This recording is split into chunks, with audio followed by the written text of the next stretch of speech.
rise for the pledge.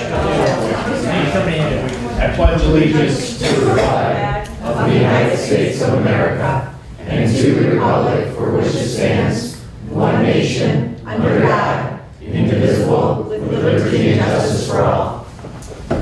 Fellow board members and everyone else, cabinet, welcome. Secretary Schaefer, would you take attendance, please? Yes. President Donnelly. Here. Vice President D'Alessandro. Here. Secretary Schaefer. Here. Treasurer Bailey. Here. Trustee Griffith. Here. Trustee Foster. Here. Trustee Hanser. Any changes to the board agenda? None. You have a consent agenda motion. Would someone like to make that, Dan? Move to approve the consent agenda as presented. Is there support? Chad, support? Discussion? All those in favor say aye. Aye. Opposed? Motion carries. Prearranged request to address the board. Blessings in a backpack. Hello. Hello. I've been before you a number of times. Every year I come here and give an update for Blessings in a Backpack, so I wanted to do that this year again. I'm the chairperson of Blessings in a Backpack for the Oxford community. What Blessings in a Backpack is, for those of you that don't know, it's a program where we work in partnership with the district to provide food for children who will qualify for the free and reduced fee lunch program. And we send them 6 small meals every week during the school year to make sure they have something to eat during the weekend. So I just wanted to let you know we served about 115 students out of the district every week last year. We are in every school except for the high school. Still working on that one. And so we hopefully this year will continue to have more students apply for the program. And we have some great partners with JP's Piano Moving on Gillespie. They help us to get the food from Myers to their location. Greg Clay still does the deal where he makes a $1 donation to the program for everybody who asks for a quote. And then Jen Roof is another volunteer who comes and helps us with the OES, DA, and Clear Lake. She helps pass out food at those schools. And then myself, Jessica Cool, Sarah Hubbard, and Melissa Musgrove, and Helen. We take care of like Leonard, Lakeville, and middle school. So that's a combination of people just coming together and making sure that things happen that need to happen for the kids. So just want to give you a quick update. I know you got a lot going on, but if anybody needs to contact me or has any questions, feel free to contact me. Okay. Thank you so much. Thank you. Board of Education matters. Graduation Alliance. Hi, good evening. We just want to honor another tenacious Oxford student who came back to us through our Graduation Alliance Recovery Program and is here tonight. Audrey Bell, if you want to please stand up. And I know Superintendent Audrey has completed all the requirements for a Crossroads diploma, and we wanted to make sure that we honored her here tonight. So if you want to please go and accept it from Mr. Paul and Mr. Donnelly. Congratulations, great job.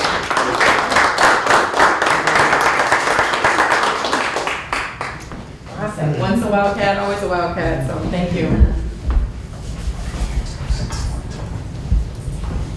Thank you very much, and what an awesome thing. Good start. Love it, love it. Review our K-9 agreement. Yes, so all of you should have received in your board packet the outline of the agreement from the township. I think the benefits to this is that we allocate money towards the K-9 unit. Some hidden benefits is that we can request multiple types of dogs, not just one dog. And we can create our own schedule, and we can schedule the K-9 unit at multiple buildings, both during the day and the night. So I think the only thing I would just say in general above what was in that contract is that while we have allocated this amount of money, by no means do we have to spend it. And I think that's another benefit, and that I like sort of easing into this, and that we may go through this year and find out maybe we would want twice as much service. We may get a month or two into it and find out maybe this isn't what we thought it was, and and not use as many hours as we've contracted for. And so that is a benefit. While we've locked in on a certain number, it was more just for our budgeting purposes on what we wanted to spend, but in no way do we have to spend that amount if we don't want to. So I think that's Thank you. pretty much the general premise. Do you have a motion? Someone like to, Dan? Move to approve the Oxford Township Dog Handler Agreement from August 1st, 2019 through July 31st, 2020. Is there support? Eric, support? Discussion. Yes, Corey. So we're not actually gonna own this dog, we're No. just paying for services? Correct. Okay. And this is through the township, not through Oakland County, or? Oakland County Sheriff contracts through the township, and so we do not directly contract with the sheriff. We have to go through the township. Yes, sir. So are we gonna tell the staff, students, parents that this is happening, or just kind of let it happen organically? Both. I think that our plan initially is maybe even at some of our orientation days, we may have an officer with the dog there, or a dog there. We may, I don't know, we've got some events happening before school even starts, and so we'll do some things there, obviously through social media. People who watch the business of the board, they're gonna know about it this way as well. But yeah, it's not like we wanna make it a surprise at this point, we'll get it out. But I would also say it's also not the most important message we have before school gets started either. But we will get it out. Is the handler a sheriff or okay? Yeah. Is there a plan? Sorry, lots of things are coming up. Is there a plan if they actually find something? Yeah, so there are legal procedures and processes that have to take place. Depending upon the kind of dog, will change the direction of what happens. Okay. Fair enough. Dan? Just kind of more to clarify for anybody that hasn't read all the information, the kind of dog determines what that dog is looking for, not. Correct. So, So I mean, to give you a good example, let's say that we bring in a bomb ammunition dog. If that dog gets a hit on a locker, okay, those procedures are gonna be different than if we brought in a different type of dog yep. and they get a hit, right? And so, yeah, we'll have our processes kick in depending upon what kind of event takes place. Okay. Question. Dan, follow up, go ahead. Do our policies that we currently have for those types of instances, will they be covered under if a dog finds? So do we currently have, let me ask the question a different way. Do we currently have policies written for this type of situation? Yes. Okay. And I'd also follow up and say our policy committee is probably going to get back together and we're going to want to tweak those. Yeah, absolutely. Because our policy Yeah. was written today, so it covers it, and it covers canine units in our schools, but it was really through the lens of this only happening once or twice a year. And so we need to look through a different lens of, okay, what do we need to change from a policy perspective if a dog's in our buildings every day? So, Okay. That's kind of more We'll where I tweak was, that's more where I was going. I Okay. thought I'd just ask it more Yep. simply. Thank you. Corey, did you have something? Just, the contract was 360 hours, so assuming that dog's gonna be here a couple hours every day, will they just rotate different dogs in, or look for specific things, or just? so we can create a schedule. We can ask for specific dogs. We can ask for specific buildings. I'm sure there will be days where we have less use and other days where we have more use. There may be times where we want a canine unit because of maybe some activities going on at nighttime when we've never had one before. And maybe we think we want one. So,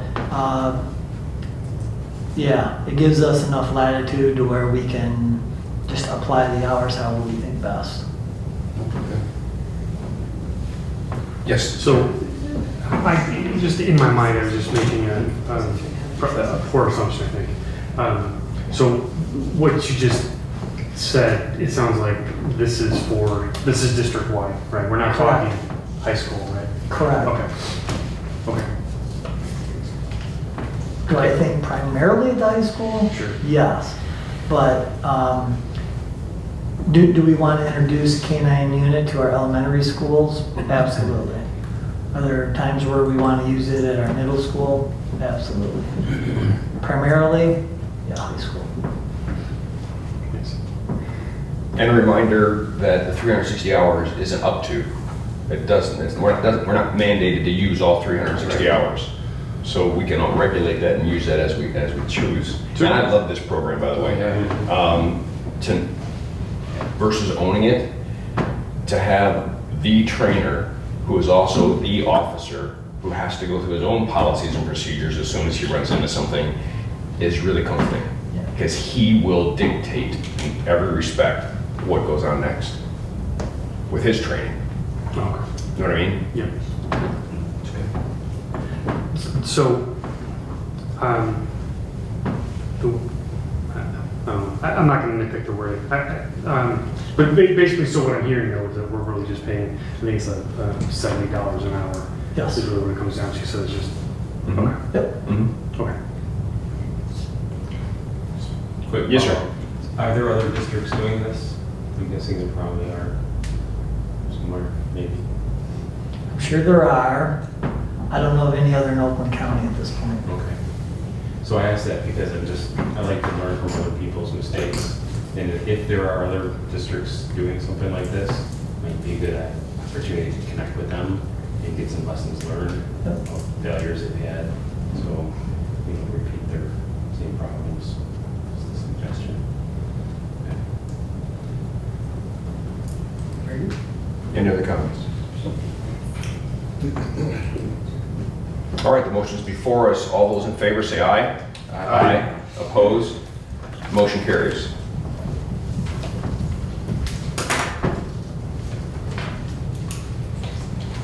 Mr. Weaver, OVA curriculum presentation. Yeah, we have OVA staff here tonight. Mr. Shaw, this is Mr. Santala, and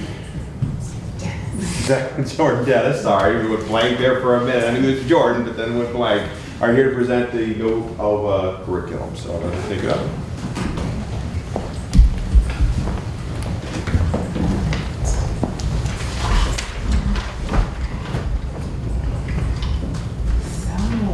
Good evening. Thanks for letting us share our curriculum. We have a wide variety that we put together for your viewing pleasure and for our students. We're excited. The curricula that we did present, or we are presenting, there's some digital online, strictly digital online with a little bit of books. We have our hybrid presentation, Jordan will handle that, and then we have one of our custom curriculum for our partnership electives with local businesses. So I'm going to, we'll start with our Acellus. Christy couldn't be here tonight. This Acellus is a STEM elective. It's actually a catalog of all kinds of curriculum. It includes core, but for right now we're going to focus, Matt, you can sneak on to the next slide. We're going to focus on, it's a standards-based curriculum, covers all the areas, but we are going to primarily focus on the coding aspect as our pilot program this year. We are asking for full approval for the entire course catalog. Ken and I were at INACOL a couple of years ago and saw it in action, pretty impressed.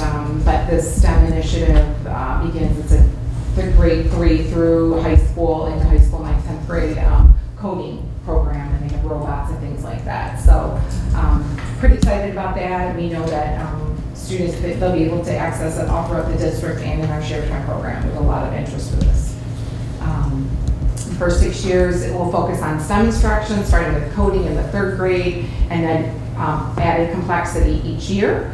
And the ninth grade students may then branch into the career tech field that matches their interest. So that's Accelis. Matt will take over Accelerate. Accelerate Education is a K-12 curriculum.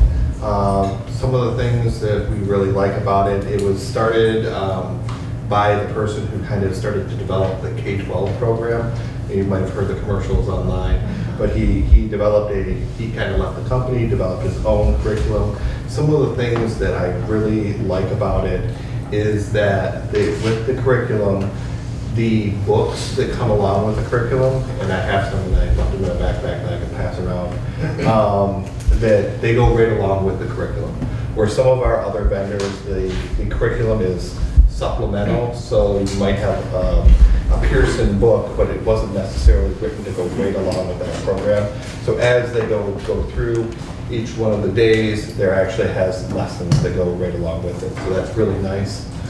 And it gives that offline time. We're primarily starting this with, we're looking for approval from K through 12. However, we're focusing in on K through 5. That's an area of need for us, to have another curriculum. But we're looking for a curriculum that provides those offline materials. Other things that are nice about this curriculum, they have built-in text-to-speech tools to help with students that are struggling just a little bit with reading comprehension. They can take notes and bookmark aspects right in the program.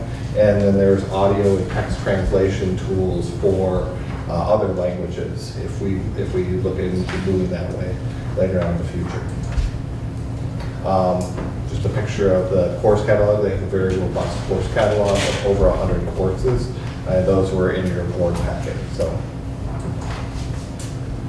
So my name is Jordan Dennis. I am the Hybrid Learning Coordinator for Oxford Community Schools. I wanted to give you guys a 30-second update at what the hybrid program is.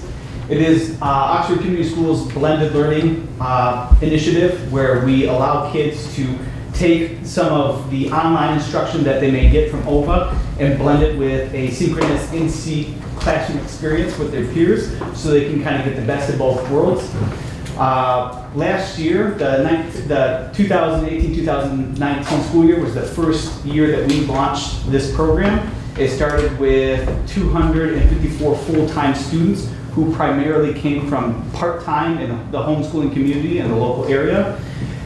Currently, we are going to be expanding into high school this upcoming school year, and our projected growth is about 60%, and we're looking at 430 full-time students in the program, and possibly growing.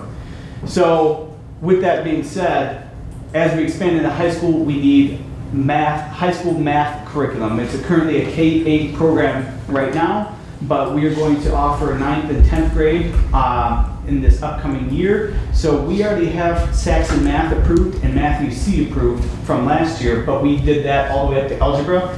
As the program grows and develops, we're adding geometry and algebra 2, pre-calc and calculus, just so we have a route for our hybrid students to follow. We did a self-pay pilot this year with CTC Math at a location where we allowed students who were taking a supplementary math class that was not on their schedule to use CTC Math. I talked with the mentor teacher and the math teacher at that location. She was astounded by the growth that she experienced from students using this program. So now we want to add this as an option for this upcoming year instead of just a supplement, as a full curriculum for their math. We also, so the whole point of this additional curriculum is not only for the expansion, but it's improving upon last year. So last year, we had primarily our student population was K-5. We noticed with the curriculum that we were using last year that our elementary teachers were noticing that students really could be learning some concepts sooner. There are some literary concepts that could have been introduced earlier on, and they wanted to address the 3rd grade reading law, and they really wanted to make sure that we were developing strong readers by 3rd grade. So we took a look at Read Well and All About Reading, which are primarily focused on developing literacy in our lower elementary students, and we want to add that as an option to our locations so we can better target our student demographics at each location, because there are currently 7. The other thing we noticed out of the location, so these are all very targeted, is there was our location, Way of Wisdom, up in Flint. Our ELA teacher there noticed that our middle schoolers were not developing their writing skills at the rate that we would have liked to see. So we wanted to introduce a new curriculum that really targeted writing and writing development. So we took a look at Saxon grammar and writing as a way to introduce a curriculum that would target that student population to better foster those skills as young writers. And then we have elemental science, again reflecting on last year's curriculum. Our locations really wanted something that was going to engage our younger students and our middle school students with more hands-on activities, things that were going to get them interested in science at a younger age with, I guess, just a lab type feel. So every time they go to a science class, they know that they are learning science through a hands-on experience. So we took a look at elemental science. This curriculum really blends well with the new state standards, the new generation science standards, and it allows us to implement biology and chemistry and physics and earth science at any grade level to really do our job as a public school district to meet those standards, but then also foster an engaging classroom environment for our students. And then the last one is Story of the World. We had a couple sites request this. Each of these small locations is it's like a small school. So they wanted to engage students with whole school study type culture. So you may have a 6th grader learning about the American Revolution, and you might have a 2nd grader learning about the American Revolution. They're going to learn about the American Revolution at an appropriate level, at their perspective level, but it also creates a culture of learning in this small school environment where you have younger students maybe talking to their older brother and sister about the same things that they're learning. It's really creating a theme for the year that still touches on all of our required state standards, but allows for us to approach it in a manner that creates a theme and a culture for the school that they can expand and have events for throughout the school year. And that would be our new hybrid curriculum. Hybrid. So this last class is one class, it's veterinary science projects. We have an agri-science course, but this one really hones in on veterinary science. We have it in a digital format, so we wanted to create our own custom because we do have locations where students go out and work with animals and wanted to get more into that, just that vet science. So we're proposing to add that additional hands-on project-based multidisciplinary course. So a lot of different standards from the 4 core plus mostly focused on the vet science. So real excited about this one. It's a highly popular choice. So we have it for K-5 students and then secondary 6-12. So that wraps up Boulder's eclectic offerings for this year anyway, for now.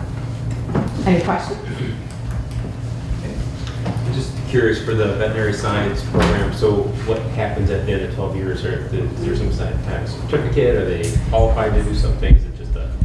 Right now it's a general elective. Just a general, okay. Yeah, so I don't know eventually if we can pursue some type of additional or a CTE eventually, but right now it's just, I mean, I use the CTE standards in there, and there are a lot of great ones, so hopefully in time we'll be able to come up with something that would qualify for CTE. Please. Matt, you had mentioned that you really see a need K-5. Yes. Is that need based on the amount of students that we're getting, or is it in that K-5 range, or is it because there's a new state initiative for the reading and whatnot? Help me understand why there's a need at K-5. I just want to make sure that we're making sure that we're staffed appropriately, that we have the right. The need for the curriculum, we do have a lot of expansion, and our major expansion in the K-5 area has been in the fusion program or the hybrid program. But for curriculum-wise, in terms of where a lot of our vendors have gone, is on 100% digital. So they moved away from books, materials, and things like that, and moved to that digital format. And you got a first grader sitting in front of a computer 4 to 6 hours a day. They need to have something that provides those offline activities where a parent can have a chance to check some of their work and provide them an opportunity to work through some stuff and not have as much screen time. I like the idea, I was paging through the book there, the language arts, and it had a section in it where they read a book of their choice, it looks like, and then they write a little bit, I read such and such book by such and such author for 30 minutes. 30 minutes, and this is what I got out of that 30 minutes. I think it's really important. I think we hit the nail on the head by going to something where kids are just doing this. They're writing, they're using their, we gotta write. We still have to write things out, That's the all research shows. Yeah, I mean, is that let's sweet not even get spot. on the cursive conversation, but let's just get them right. Is the sweet spot is not all seated, all digital, but somewhere in the middle. I mean, it's good educational practice to formatively assess on a daily basis, just so you. I like that. I really think that by having books, the ability to sit down and the parent have the ability to see what their student is doing is a major plus. And in the way this is set up is the books aren't overwhelming for the family. Those are the 4 books that you have. You'll get 1 set for first semester, you'll get 1 set for second semester. With some of our families like a lot of books. Some of them like that, I feel like this hits that middle range, and some of them do choose all online. Where we're trying to hit every aspect for what our families really need and provide those options. Can I ask one more follow-up? Please. Is this a differentiator for us as opposed to every other online school? Options in and of itself is something that Oxford has embraced, and it's made us a differentiator between most of the others, or pretty much every other school district in the state, and probably most of the schools in the nation. Some of the things that I went to when I went to a conference, a digital learning conference in Texas. It was people were in one curriculum, and everybody has to fit that square peg has to fit that around pool. Yeah, well, we know that doesn't work too well. Thank you. Question. So do you have the infrastructure to handle these additional curriculums? Like, We do, you and have we're the books, hiring. you have the people, okay, you're hiring. We Okay. are, K-8. I guess the funds are available to do all Yes, that. David smiles. Yep. Dave, yes, Dave. Yes, we are. Yes. He sees me, he runs. There's that Janet. Here she is, the crazy lady. Corey? I guess one question, kind of talking about the parents, what kind of training or help do you have for parents? Because I know like when Common Core and other things were introduced, you got a mathematician parent going, how do you do lattice? Come on. With the parent involvement. And that's one of the key things at our elementary level. Our mentor teachers, who are also a majority of the times the content teacher for that particular kid, are the learning. Their parent is the learning coach, but they're the coach of the learning coach. And I've listened to Tracy Herford. You guys have seen her up here before. She's a teacher of the year a few years ago.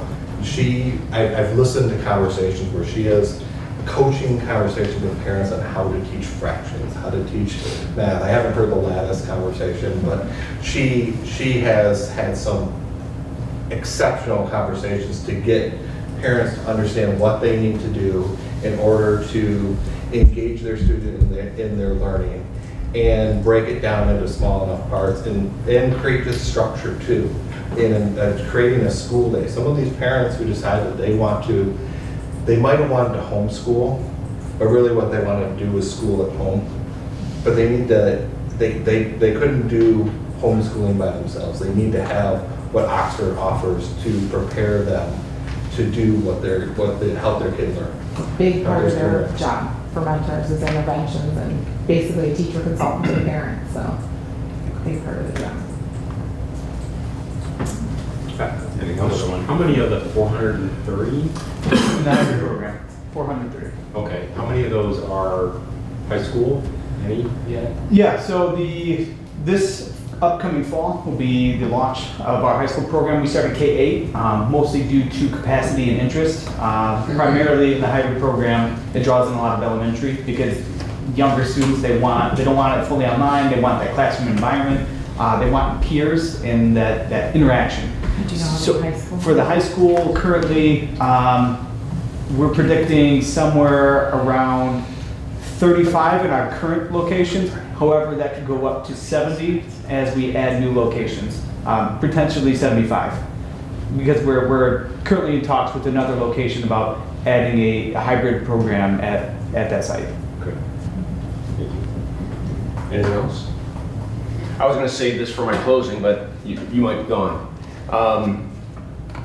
You guys wow me every time that you come here. Last year it was the hybrid program, and I just want the community to realize that, I think it's been said, but I want to say it loudly. If there is a district that's offering online education, it's here's what we have to offer, take it or leave it. The fact that you guys are already analyzing your hybrid program as to whether it met the needs that you wanted it to meet, and you're already continuously improving the process so that you can do what you need to do in sight, you guys are astounding. Thank you. Thank you very much. Well, I would just give it back to you that we couldn't do this without our leaders who all have helped us and given us the support and the staffing to be able to take the time to analyze and figure it all out. So it's a team. Yep, great job, team. Thank you. Great job. Question I want to ask Ken. You can ask Ken a question. Ken? Ken, You're being asked a is question. Lattice still in our system? Yes, it still is still a. No, I'm not asking that. Valid math. Way to learn math. I guess, what do we do in situations when parents have struggled with teaching that to their student comes home, I'm one of those parents, the student came home, I couldn't do it. Do we have?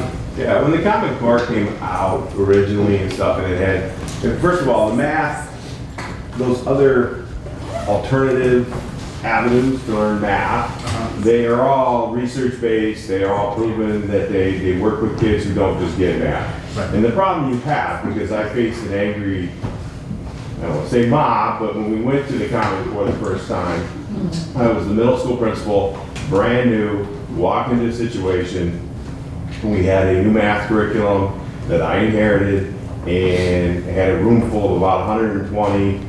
As we all know, we got a lot of engineers on this board who didn't understand the math that was being taught because it was different. But what you find is most engineers get math. To understand why we have these different alternative approaches, you have to look at it from somebody that just doesn't get math.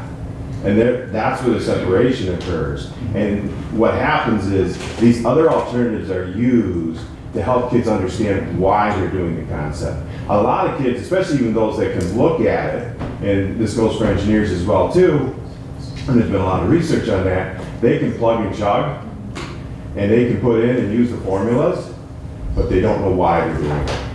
And they don't understand conceptually in their head why it's happening. And that's where those other alternative methods come from, is trying to get kids to conceptualize and see the math so that it comes alive for them.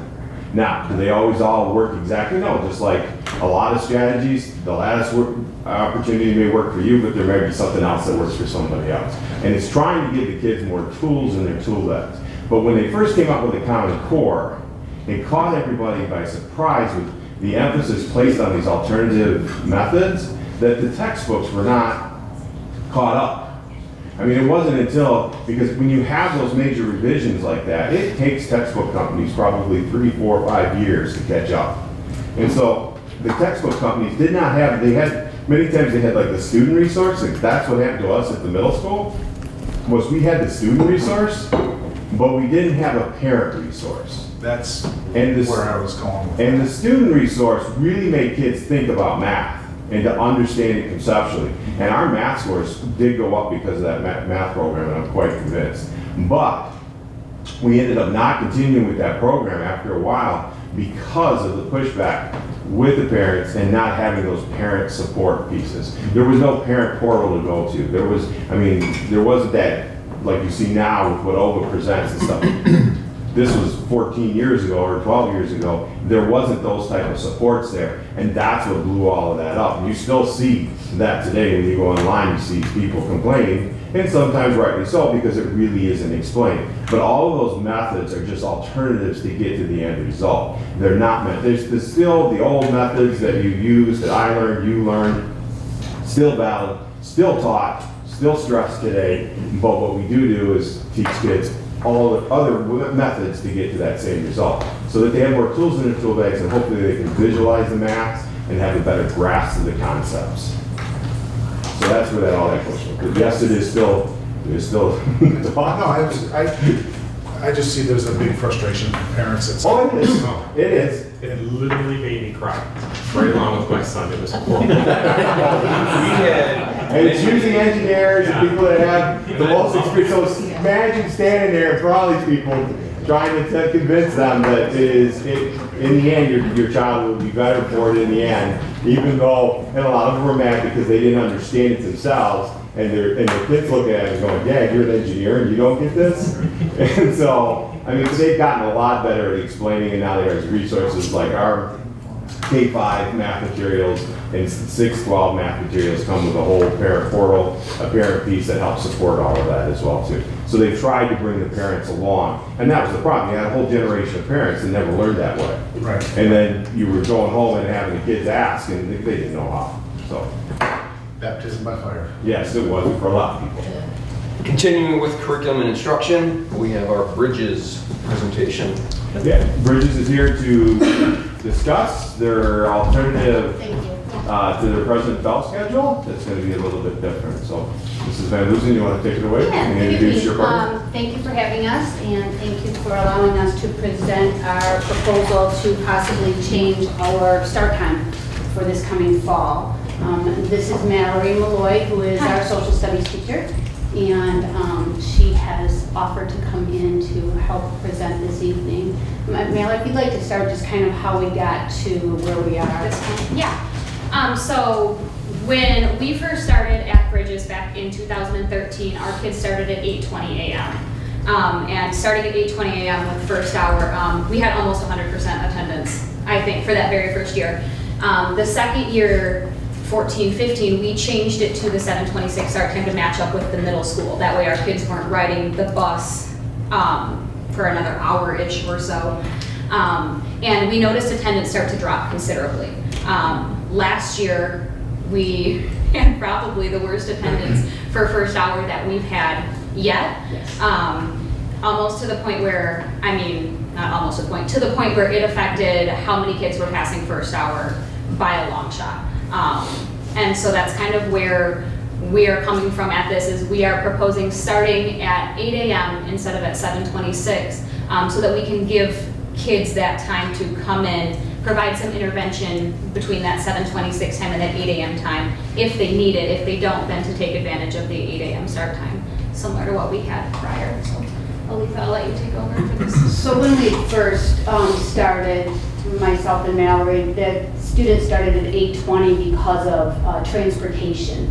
They were not dropped off at the middle school at the same time the rest of the middle school was dropped off. They would go to the high school, get off the bus, get on a shuttle, and then return back to the middle school. So basically riding the bus for an extra at least 20 to 30 minutes. And that to me made no sense. So we started the next year, like Mallory said, at the 7:26 time.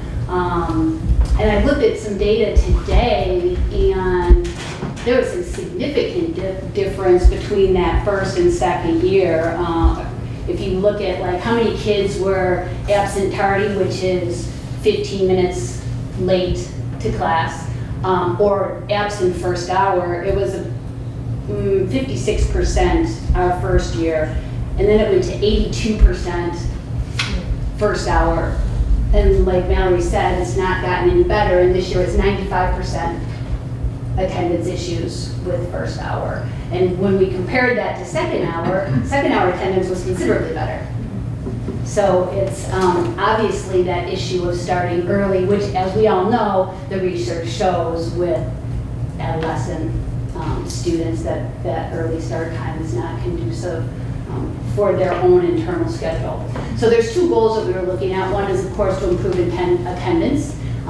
As you see, we looked at the fact that the 32.4% increase in attendance between first and second hour.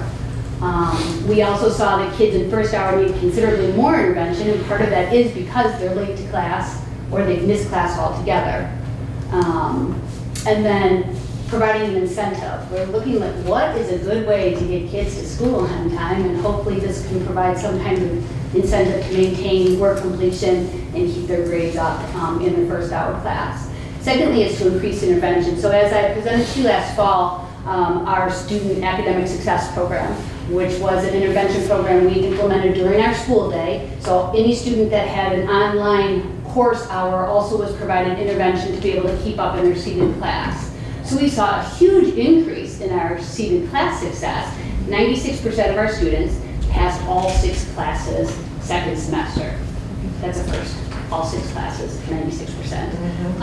However, we didn't see that large of a jump in the online courses, and that's because more time was spent helping students to maintain their seated course completion as opposed to completing their online work. So what we're hoping is starting later and having this 7:30 start time allows students who are behind to have that extra half hour of intervention each day. You with me so far? Yeah. Okay. I'm going back to, you clearly said, I think, that the online education affected the process negatively for some students Well, because of having to catch up. So I'm still at that point right there, Okay. so sorry. So let me go back to that. So we added this intervention course for our school year.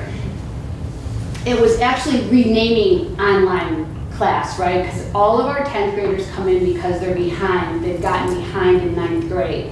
We don't have 9th grade curriculum with the exception of online for them to catch up. So they have to do credit recovery for 9th grade courses, okay? And so this online hour, we made it an intervention hour because there's no sense in not doing your online and failing your seated classes also, right? So now we're... So it's trying to go. Yep, I got it, So I see that it. class is trying to do both, I see right? it. So we spent so much time trying to keep them caught up, and we really did. Obviously, we 10% increase in passing seated courses.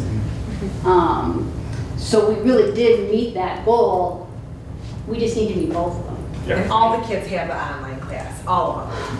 Pretty much. at least their first 2 years. Right, if they came there because they Yeah. were behind in credit. Yeah. Right. They got By behind. by senior, they might not have an online Yep, course, okay. unless they're just coming to us. Okay. Okay. So another thing is that during the school day itself, because each teacher has 5 preps, right? They teach every class that we have. They don't have a lot of time to do individual content with kids or small group of kids except during class itself.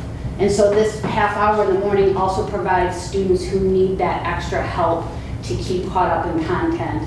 They would have that extra one-on-one time or small group work with content teachers.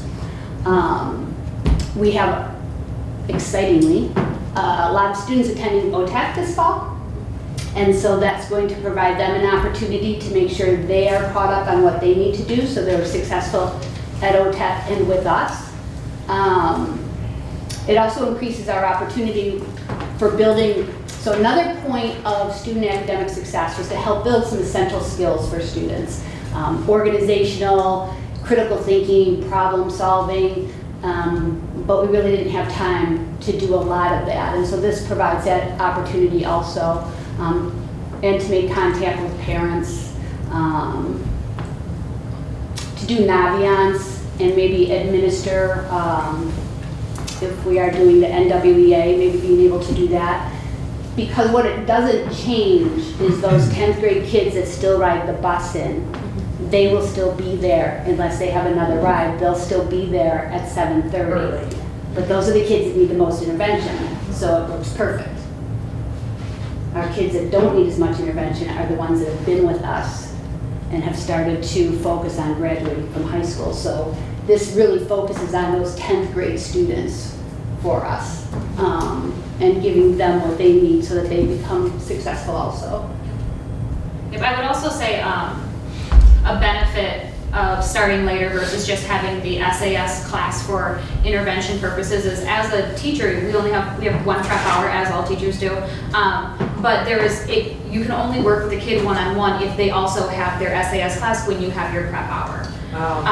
And so I had 5th hour prep, and so unless the kids who really needed it first hour had their 5th hour SAS class, it would do more harm to pull them from their other seated classes to try to provide that focused one-on-one or small group intervention. And then what ends up happening is, well, I can pull you during your intervention class, but now you have to sit in my civics class 2nd hour, and now there's this added level of trying to multitask between groups. And so our hope with this is that I have a 10th grader who's chronically absent first hour, or he's absent tardy, his parent drops him off. So now we can say, we'd really like to have a parent meeting come in during this time. We can set up a plan then, and then it's not taking more time out from seated classes or prep time or intervention time that should be happening with content in the classrooms. Yeah. That sounds like a simple solution. So the last thing is just kind of comparing what we've been doing to what our proposed change is. Same amount of hours, we're still, having 6 classes a day. It changes from 60 minutes to 55 minutes. Currently, SAS is only for added intervention with online and seated work. This allows 30 extra minutes of intervention each morning. Hopefully, we do have significant tardy absent issues, and hopefully this helps to increase attendance by providing an incentive. Hopefully it also is a positive reward as opposed to the negative interaction of me calling home every day or texting or whatever I do to get a hold of parents. We currently don't really have any regular one-on-one time with teachers, and this allows for that individual focus each morning. And the one thing, of course, is breakfast. So breakfast, we were done at 7:40, so if you're late to school, you might not get breakfast. And I guess that's kind of a consequence, except for 75% of our kids are low SES, so that's not so good. And so we do have breakfast until 8 with this. And also, I just want to add, and this really doesn't have anything to do with this, but Karen Bissett let me know that we were approved for free and reduced for all of our students. So there'll be breakfast available for every student, and lunch. So it's really great. She's going to make sure that my kids that go to OTAC have little bag lunches to take with them, and she's so good. She's awesome. She's so good about stuff like She's that. not good, she's the best.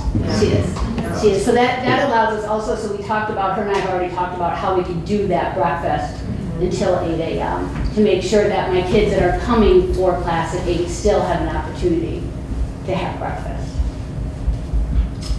Any questions? Dan? Okay. So you covered the transportation issue that I was asking. Those that take the bus to get to and from are still going to get there at 7:30? Yes. So we're just focusing on those students that are being dropped off or getting to school other than our transportation system. Is that correct? You mean as far as students who might need intervention? Correct. So those students who might need intervention who drive or have a parent drop them off will be able to contact those parents and let them know that their student needs to be in tomorrow, the rest of the week, the whole week, or however that's At 7:30 at or 7:30, 7:26. Okay. So the dismissal time will remain the same. Yes. I guess two things in my mind. Our Bridges population, as we know, they deal with a whole host of issues outside of education. We know that, we understand that, we get it. does it make any sense to go back to the 8:20 time? Or is that creating more of a conflict and really kind of taking the apple cart and turning it completely upside down? Well, so my concern would be, would we be doing that, so then would we still be having an intervention time from 7:26 to 8:20? And that's, I guess that's my point. If we've identified that we need more intervention, is a half hour enough? Or do we need more time?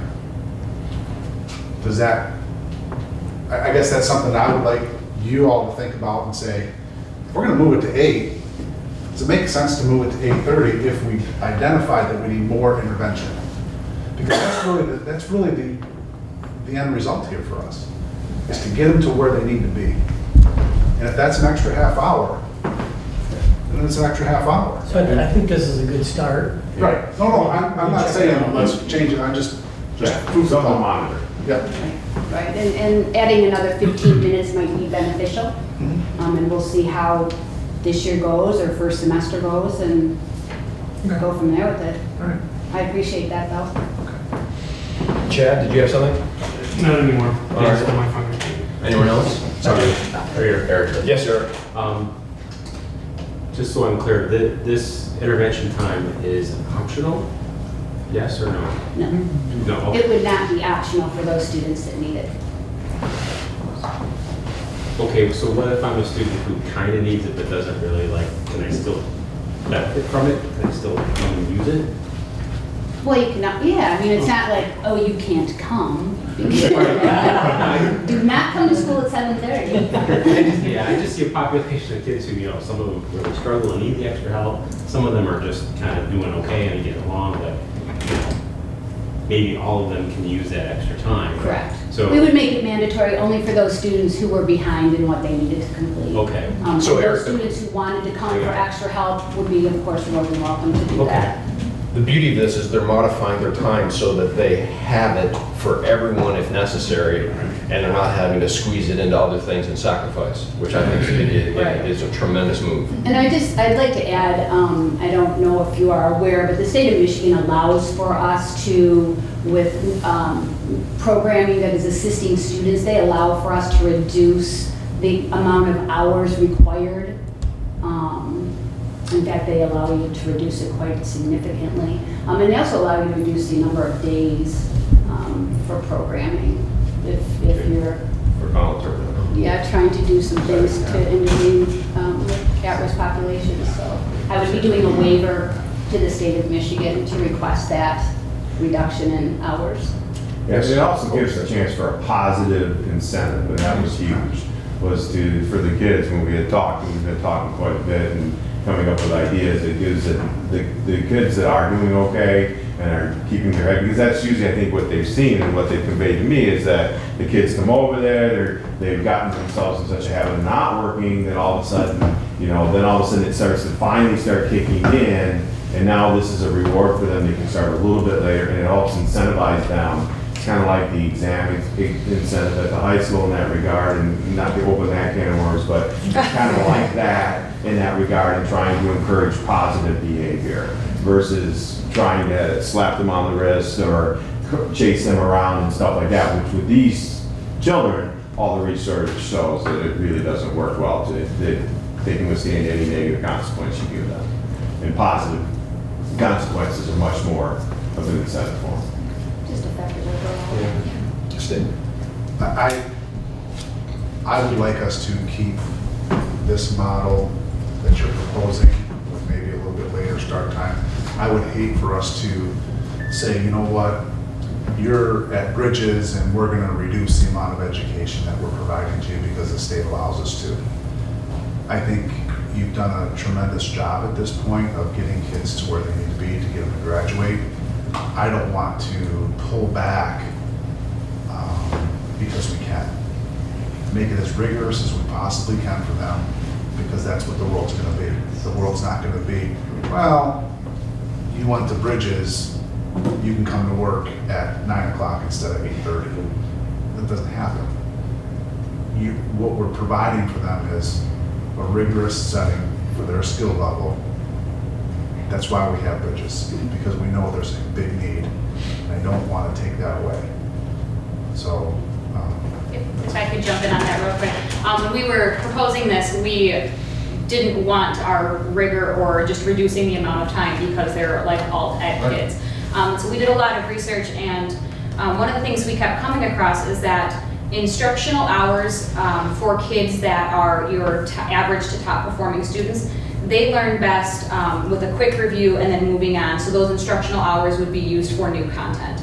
But your bottom 30%, your lower achieving students, which we have because they're at risk, they need more time to step back and review. And so they need more like cyclical work before they receive new content. And so our hope is with this is that we are not reducing the rigor, but we are going to be able to target those areas that they need with more rigor in the morning so that they might even be more prepared coming into class that day. So it's allowing us to kind of hit back on things before we move forward instead of, oh, you missed 3 days or you were late for 20 minutes this whole week. Now we can say, okay, you had to be here, this was mandated that you're here, you showed up, now we're reviewing and you're on track with all the rest of your classmates. So one of the things, going back to what Mallory had said about pulling kids from classes so that they could get some content time with the teacher. We had a couple of students who were struggling really in a math class, and they did happen to have an online hour during his Class. Thank you, prep hour. Oh my gosh. Anyway, so he, yeah, right. He took these kids in and prepped them for his algebra class, and it was amazing how much better they did with that prep of what's going to happen in class today. Because algebra is hard for them. Algebra 2 is hard for them, and being able to have that prep really did help them perform in class, and the teacher felt so much better about the students also because he really wasn't sure whether they just weren't trying, because a lot of times, you know, your affect is like, this is stupid, when really it's, I don't understand what's happening. So that was, you know, to go on what you're saying, and that really, we're hoping that that's what this can be for our students. Yes, Jay. So going back to the waiver for a second, so that's required because you're reducing 5 minutes per class, is that correct? More or less? And so from conversation, it sounds like there's no concern that you get that waiver. Would you agree? I have no concern Okay. getting that waiver. They have a rubric for you. They spell it out what they're looking for, so. Okay. it's so easy, even a board member could fill it out. All right, guys. Let me know if you need help. Just going back to what Dan had said earlier, if we could have a comeback sometime later, like maybe after the first semester, just to see what's going, because I'm super interested to understand if this is working, because my fear is that if I'm a kid who can't make it at 7:26, I'm not going to make it at 7:30 if I have to be there. It would be great to see if they're picking it up, if they're taking advantage of it, you know, what's working and what's not, just for me, because I like problem-solving thing you guys are trying to do. I'm I think hoping it's great. spinning things into a positive context. Yeah. With this, you know, you keep caught up and you come in 8 o'clock and you stay caught up, then we're not looking at you being here. Get some real one-on-one time with them, they might appreciate that. Mhm. And they do really do appreciate Yeah. that. And it, I think anytime, any student, doesn't matter where they're at, if they're at any of our elementary schools, the middle school, the high school, anybody in here that's been in education for any amount of time, any student that feels as though they're behind, they just give up. They don't give up, they just run a little slower. And I think if we can stem that thought process and just say, you know what, there's an opportunity for me to get caught up by going a little bit early and putting in the work. There's no better achievement that we can provide for a student than them feeling that they've dug themselves out of a hole with our help. Yep.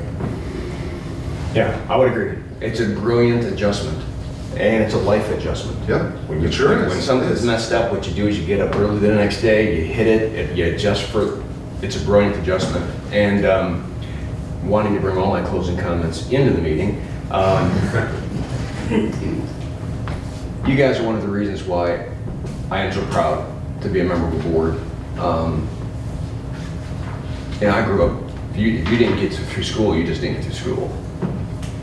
My friends that didn't graduate, my friends that didn't go to college, my friends that didn't have an option. My favorite graduation is your graduation. 2 years in a row, 3 years in a row now, the first words coming out of a student's mouth, if it weren't for. Thank you. Thank you for what you do. Thank you. And really, I couldn't do it without my staff. I've got the best staff. You're awesome. They are awesome, and without your support, so Thank you. thanks.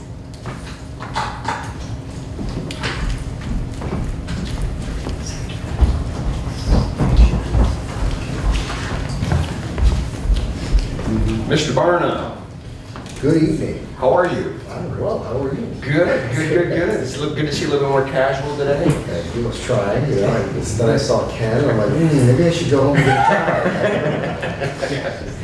What do you have for us today? Well, the first thing on the item on the agenda is the security film that we discussed 2 weeks ago. That, as a reminder to everyone, is one of the components of the security grant, one of the projects that's approved by the Michigan State Police for the security grant. The total is just under $108,000, 75% of which will be funded by the grant. 25%, or approximately $27,000 of this project, will be funded by obviously our general fund or our capital project fund. And as a reminder, this security film, this 3M film, it is a film that is not bulletproof, but it is indeed shatterproof, as we discussed 2 weeks ago. And it's going to be put in select locations at all of our buildings, including the virtual academy as well, mainly at the front entrances of all of our buildings, as well as adjacent panes of glass. And so I just wanted to give everyone a brief overview that is indeed the intent of this project. So again, as we discussed, if you have any questions, please let me know, but we're looking to go for approval tonight, hence we have a motion. Motion, please. Move to approve the recommended bidder Michigan Glass Coatings at the cost of $107,819. Security window film. This project is 75% funded by the 2019 Michigan State Police Safety Grant. Is there support? Chad, support? Discussion.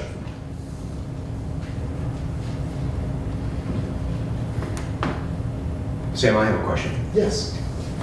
Mary, in our last meeting, brought up a tremendous question about putting the positives or negatives of putting this film on the big panels of glass at the high school, and I think even some conversation ensued. What was the takeaways since that meeting? Well, the takeaways were there was some testing of material. There was some information thrown out there that there's potential that some students or whomever may be fiddling with the actual film after it's been installed and trying to scratch it. And so there were some tests done by the firm, and it is very, it's pretty impervious to certain things. I'm not going to go into detail, but it's pretty impervious. And what about the whole using it for painting and all the stuff that they do during Spirit Weeks and that kind of stuff, where every pane of glass is painted? Yeah, so again, it didn't get into that detail, but as we discussed, unfortunately, because this glass is not going to be, if you put some art on the inside where the film is going to be installed, you are not going to be able to see, obviously, that art from the outside walking in. Obviously, you'd be able to see it on the interior, but that will be a factor, obviously. Okay. So. All right. Could it be a thought at that point if we're going to still want to use those windows for that purpose during Spirit Weeks and whatnot? I think it's that area, if I'm not mistaken, from that front entrance to past the PAC, you get in there, you still have to get through to the main office. Correct. And then you still have to get through the doors that are closed. Correct. Could it be that we just eliminate that on there and utilize that film that we're going to put on those at another location in the district? Is that? I guess I would like us to kind of think about that, because that really isn't a point of entry. It is a point of entry. It is the entrance into the building. We're not going to secure that area. But that's the, I realize that there's additional security, but if they get in there, but you can that's still the do, issue. you can still do the main doors. But once they, you get in there, where are you gonna go? The doors are closed. And I would rather us use it on the office area than that space. Because if you're, just for instance, you're sitting in the office and you're the person that answers the telephone. You're picking up that telephone, everybody can still see inside, but now you have that film on there. Nobody can see inside, but you can see out. That's right. You have a lot more security in that front office. Because once you get in that front office area, then you can go anywhere. But if you can't get in that front office area, yeah, you can get in through those doors, you can get into that glass, you're not going anywhere anyways. If we can utilize all that square footage that in another place in the district, that may be a point of entry that we hadn't thought about, I guess I'm not saying we have to, I'm just saying if there can be some thought given to that. Yeah, we'll definitely look at it, and again, I can't give you any guarantees as well. I want to definitely discuss that further, and it's a valid point.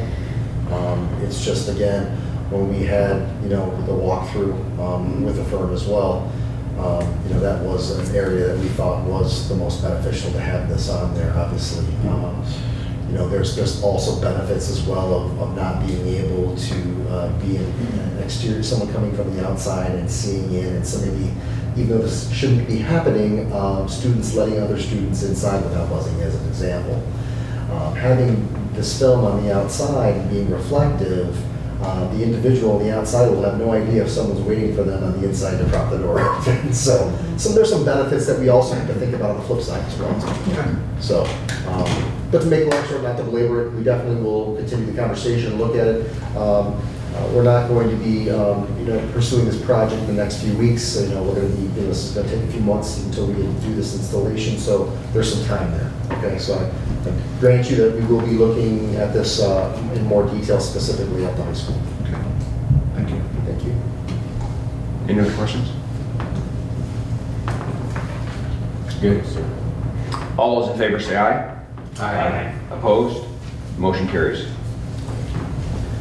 The next item on the agenda that I have is the change orders for the bond work, the construction work over the summer. And so there are two items that you have in the board pack.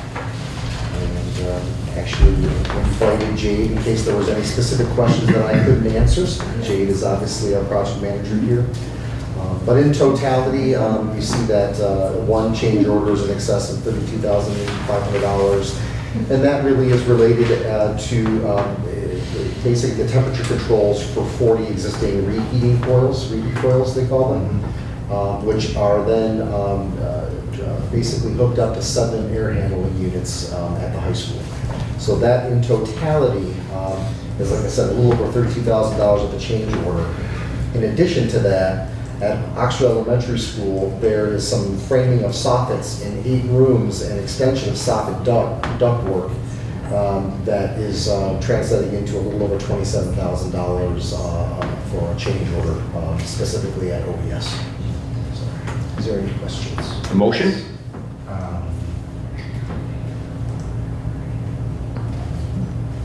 Are you, what's that? Yeah. I'm trying. Is it a motion or a question? It's a motion. Thank you. The question would come under discussion. Move to approve Series 1 change order 1-018 for Oxford High School and change order 1-054 for Oxford Elementary School at a total cost of $59,819. Is there support? Corey, support? Discussion? Dan? Thank you. Where does this put us on our contingent? So right now, we're right around $150,000 remaining with approximately a month left on our schedule. So we still have a positive contingency, obviously. And a follow-up to that? Please. At this point, my guess is we've pretty much ripped everything apart that we need to rip apart, and we've seen a lot of the issues that may present itself. So you feel that $100 and some thousand is a safe number, since given where we're at? Well, you were reading my mind several weeks ago when these came up, and that was the first question that I had. How comfortable is Clark and others, IBS, where we're at within the process of projects here in the summer. And again, I think that because of what you just mentioned, that everything really is, for the most part, torn up and exposed. There's much less to uncover, if you will. Right. I think the exposure at this point is just ensuring that we're meeting the deadline, obviously, of all these projects and all these schools. And the possibility of just the overtime that may be incurred that isn't factored in, okay, for all this work. So that's where I would answer your question. Okay. Eric? So since you brought it up, how are we doing? Are we gonna meet our deadline? Is there any concern that you have that? We'll meet it. There'll be some, like, maybe loose ends that we have to adjust. Other rooms to getting too much cooling. Hopefully that's a better situation than not having cooling, but we'll be in and out throughout when teachers turn in. I believe that was kind of elaborated going forward throughout the project. So. Anyone else? No more discussion?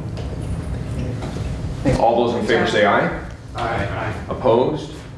Motion carries. Thank you. And the final item on the agenda, and then I will shut my mouth, is the safety update. And so the safety update, we have just two items here. The first item on the agenda is the integration of the cameras within the middle school as a pilot project for our pre-planned live software. If you all recall the emergency preparedness app and the system, the service that we have from pre-planned live, eventually we're going to be integrating cameras across the district. And so we have a new system administrator in the district, Sash, who has been working very closely with pre-planned live's technical team in order to, again, pilot the integration of our cameras with the software. And so that hasn't been done yet. Still looking at making sure everything's compatible and secure, and things seem to be going well. We should have some feedback from the hookup probably within the next week or so.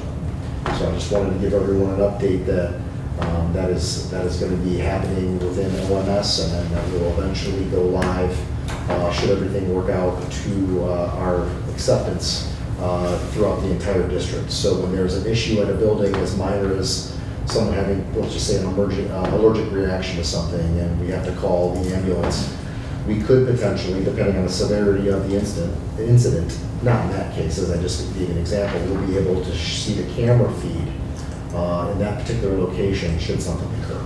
So as an example. And so when we get more and more online, we could have pre-plan come in and give you a real life example.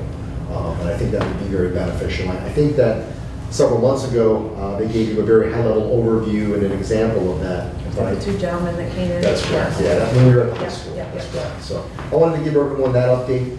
The second item I have on the agenda is the mobile panic button and wall-mounted safety kit open bid.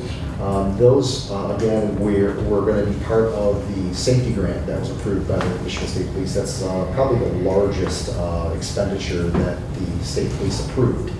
I've decided to split up this into two different RFPs, requests for proposals, and I posted the wall-mounted safety kit today on the Michigan State website. I'm going to be doing that for 2 weeks to try to get competitive bids for 420 of those wall-mounted boxes with a portable safety kit, which will eventually include the mobile panic button as well. So just wanted to give you all an update on that. Within the next 2 weeks, I will be posting the mobile panic button by itself, because it's definitely different than having a wall-mounted safety kit. And so it's very technical, as you would all assume. So I'm splitting that up into two different RFPs. So, yes. What is in this safety kit? Like, Well, what is funny it? you should ask. So I think did they bring one in and pass it around? I feel like they passed something around. They did, I don't but remember what was in it though. you know, there's It's like a little. yeah. So there's I remember it. seeing it, but I don't remember what was in it. Well, first, what we have to source, and that's part of the RFP, is I have to source a PVC or an acrylic see-through 9x9 approximately wall-mounted safety box on the wall. So that has to be included in that. Oh, like the same one as that's on the doors right now? Larger. Larger, okay. And so what would be in there would be a clear wearable like fanny pack bag so that you could tuck many of the things such as a mobile panic device in there as well in case you have to walk around. But tourniquets, specifically called RATS tourniquets, they're tourniquets that are able to be put on children. They can accommodate different sized limbs obviously, not just adults. Dressings, bandages for trauma, gauze, self-adhesive bandages, gloves, obviously, like rubber gloves, if you will. They're called neutral gloves. Permanent markers, just for, Sharpies, if you will. CPR mask, trauma shears, and basically some more trauma badging and dressing. So really, it's a true safety kit. So again, that was an approved project on the safety grant, and again, we have until June 1st as a reminder to spend these funds that we were granted. Right. So Right. This is coming out of our money. this is 25%. Yes. Yeah. Again, it's a 75-25 match. So any questions? Yes. It's more of a comment than a question, and I think it's important to make note, and those who maybe didn't see the presentation of the proposal. This kit is not just like you would get from the Cintas where they've got a couple Band-Aids and some earplugs, and this is for trauma, if there's an active shooter, that type of safety kit, trauma kit. Absolutely. Okay. Yeah. Because in my mind, that's a big difference. Because I think people are going to ask, well, what are they doing putting that stuff in the classroom? Very specific reason why. So we've identified the need.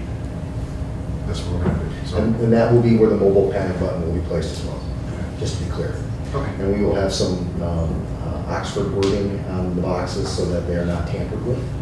So there'll be certain things we're going to do to try to ensure that those aren't tampered with. But just to be clear, that's where we're at right now.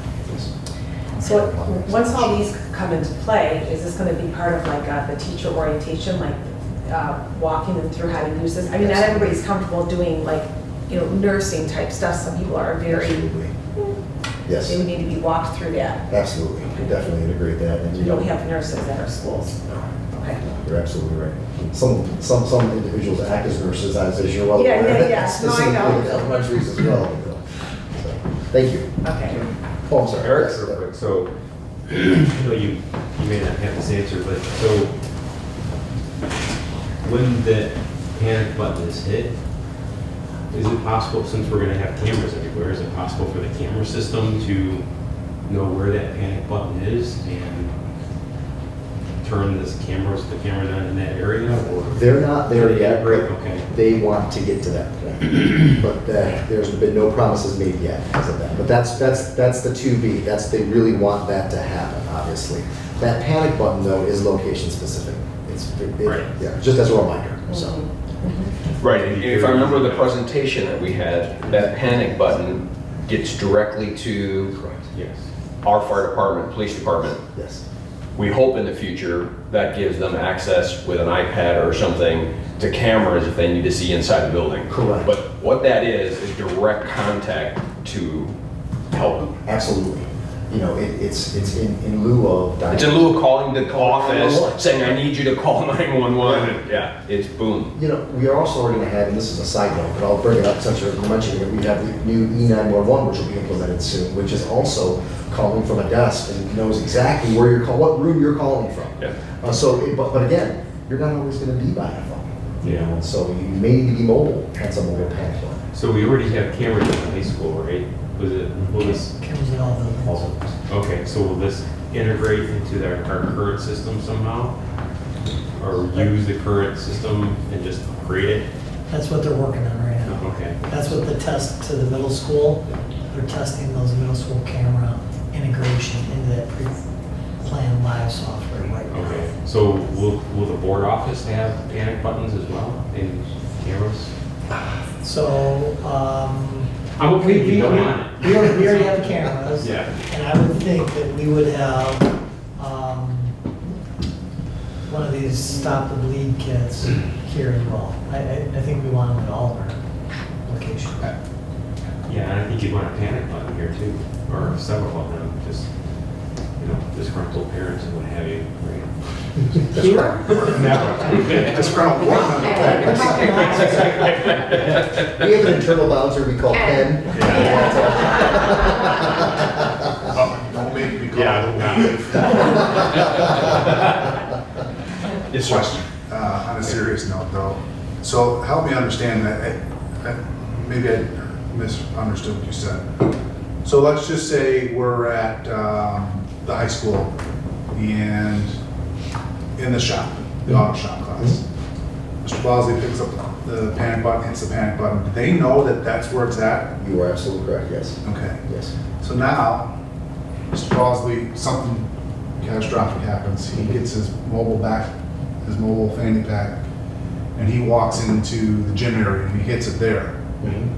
Is that going to tell him, or better yet, he walks all the way down to the main office and he hits it there. Is that going to say that there's an issue at the auto shop, or is it where he's located? Where he's located. So there's going to be, with this installation, there's receivers and transmitters throughout the buildings that will be installed. That's included in the quote. Okay. So it's not just, that's the front end, but the back end is the transmitters and the receivers that are installed as well. So my guess is wherever he has that on his person, It's moving. It moves with him. That's correct. It's moving with them. Okay. So it turns it on and it stays on. It's not a one button hit. And the beauty of this mobile panic device as well is it gives you instantaneous feedback. So it lets you know that it wasn't pressed. And I don't know of another manufacturer who actually gives that instantaneous feedback through a vibration or an audible alarm to let you know that, yes, I did feel you depressing me. So I just wanted to be very clear about that as well. Eric? I'm sorry, Chad? We're often So- I know, you look so much alike. So I'm glad that they're location aware. So I guess a good follow-up question though is, what happens if they're outside of the building? Football field, for instance. Yeah. Do we have, is it picked up out there? I believe it is. And you know what, I don't want to give you a definitive yes without knowing the facts, but I believe that was brought up when we had it in here and we were asked, not amongst the, obviously the board, but we had one-on-one meetings with them several months ago, and that question was asked, and I believe, depending on how many feet you're away from the building, I believe they do work. Because those transmitters are not just for the interior as well, so they do have a range. Anything else? Very good. Thank you. Thank you. Thank you. Human resources. Nothing new this evening. We're still moving forward with our hiring to fill the last of our positions from the start of the year, so we're keeping busy with that. Still evolving, and I think after the start of the year, I'll put together a summary for the board, give you a synopsis on where our movement is taking place and our new hires in different positions. So I'll present that to you once we've kind of settled into the new year. Good. Good. Thank you. Student services. Good evening. Good evening. Thank you. I'm here tonight to give you just a little mini overview of special education in Oxford. Oxford operates on a model of inclusion where all kids are first and foremost considered general education students. We currently, or as of the fall count, we had 595 students with IEPs. That is 10.7% of the population. National norms say that any given population should be about 12% special education. So in the fall, we've always kind of been right around 10%. Back in 2008, when I started here, we had 450 special education students. And as of today, we have 635. So just since the fall, we've gone up about 35.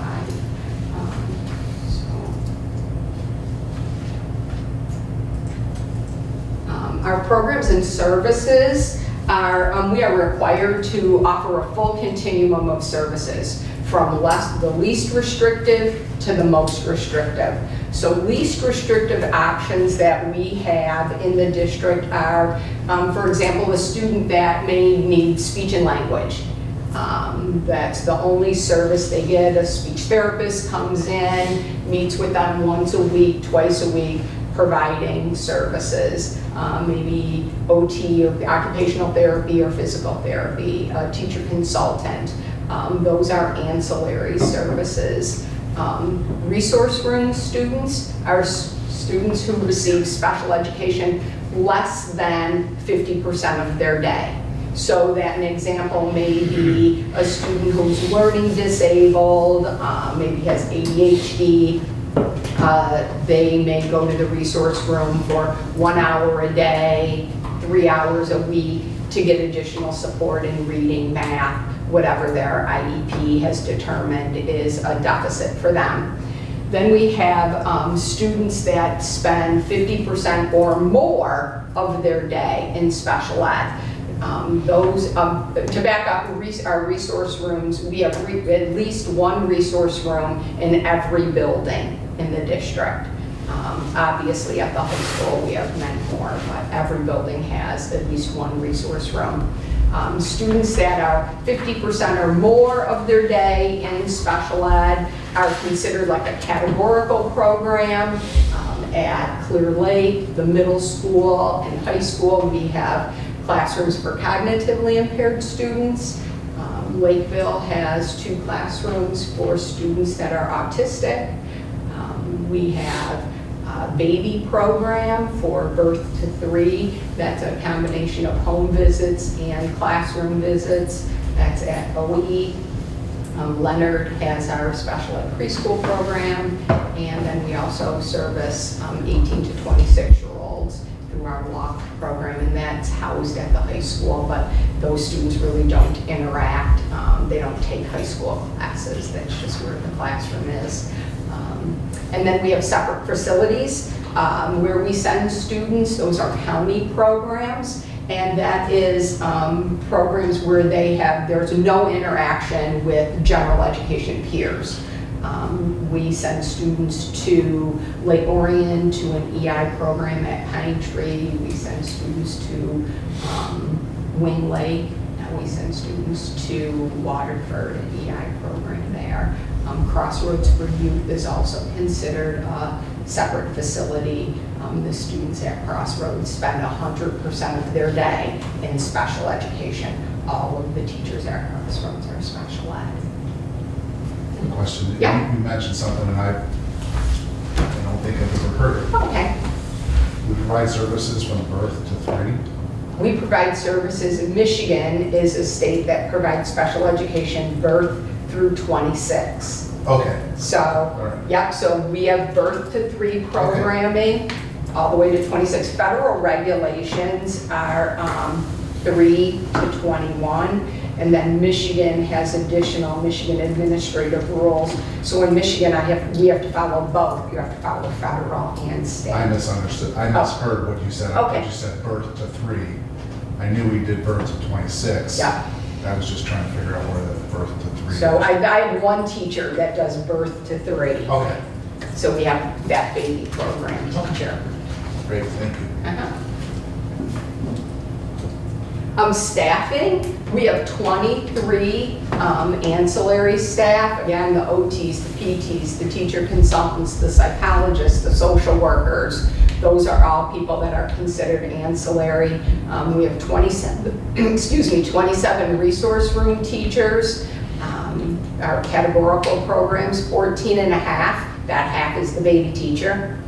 28 parapros. Some of our categorical programs, AI, CI, they have the state requires a certain number of parapros in those classrooms. And then we have other parapros throughout the district, just as needed.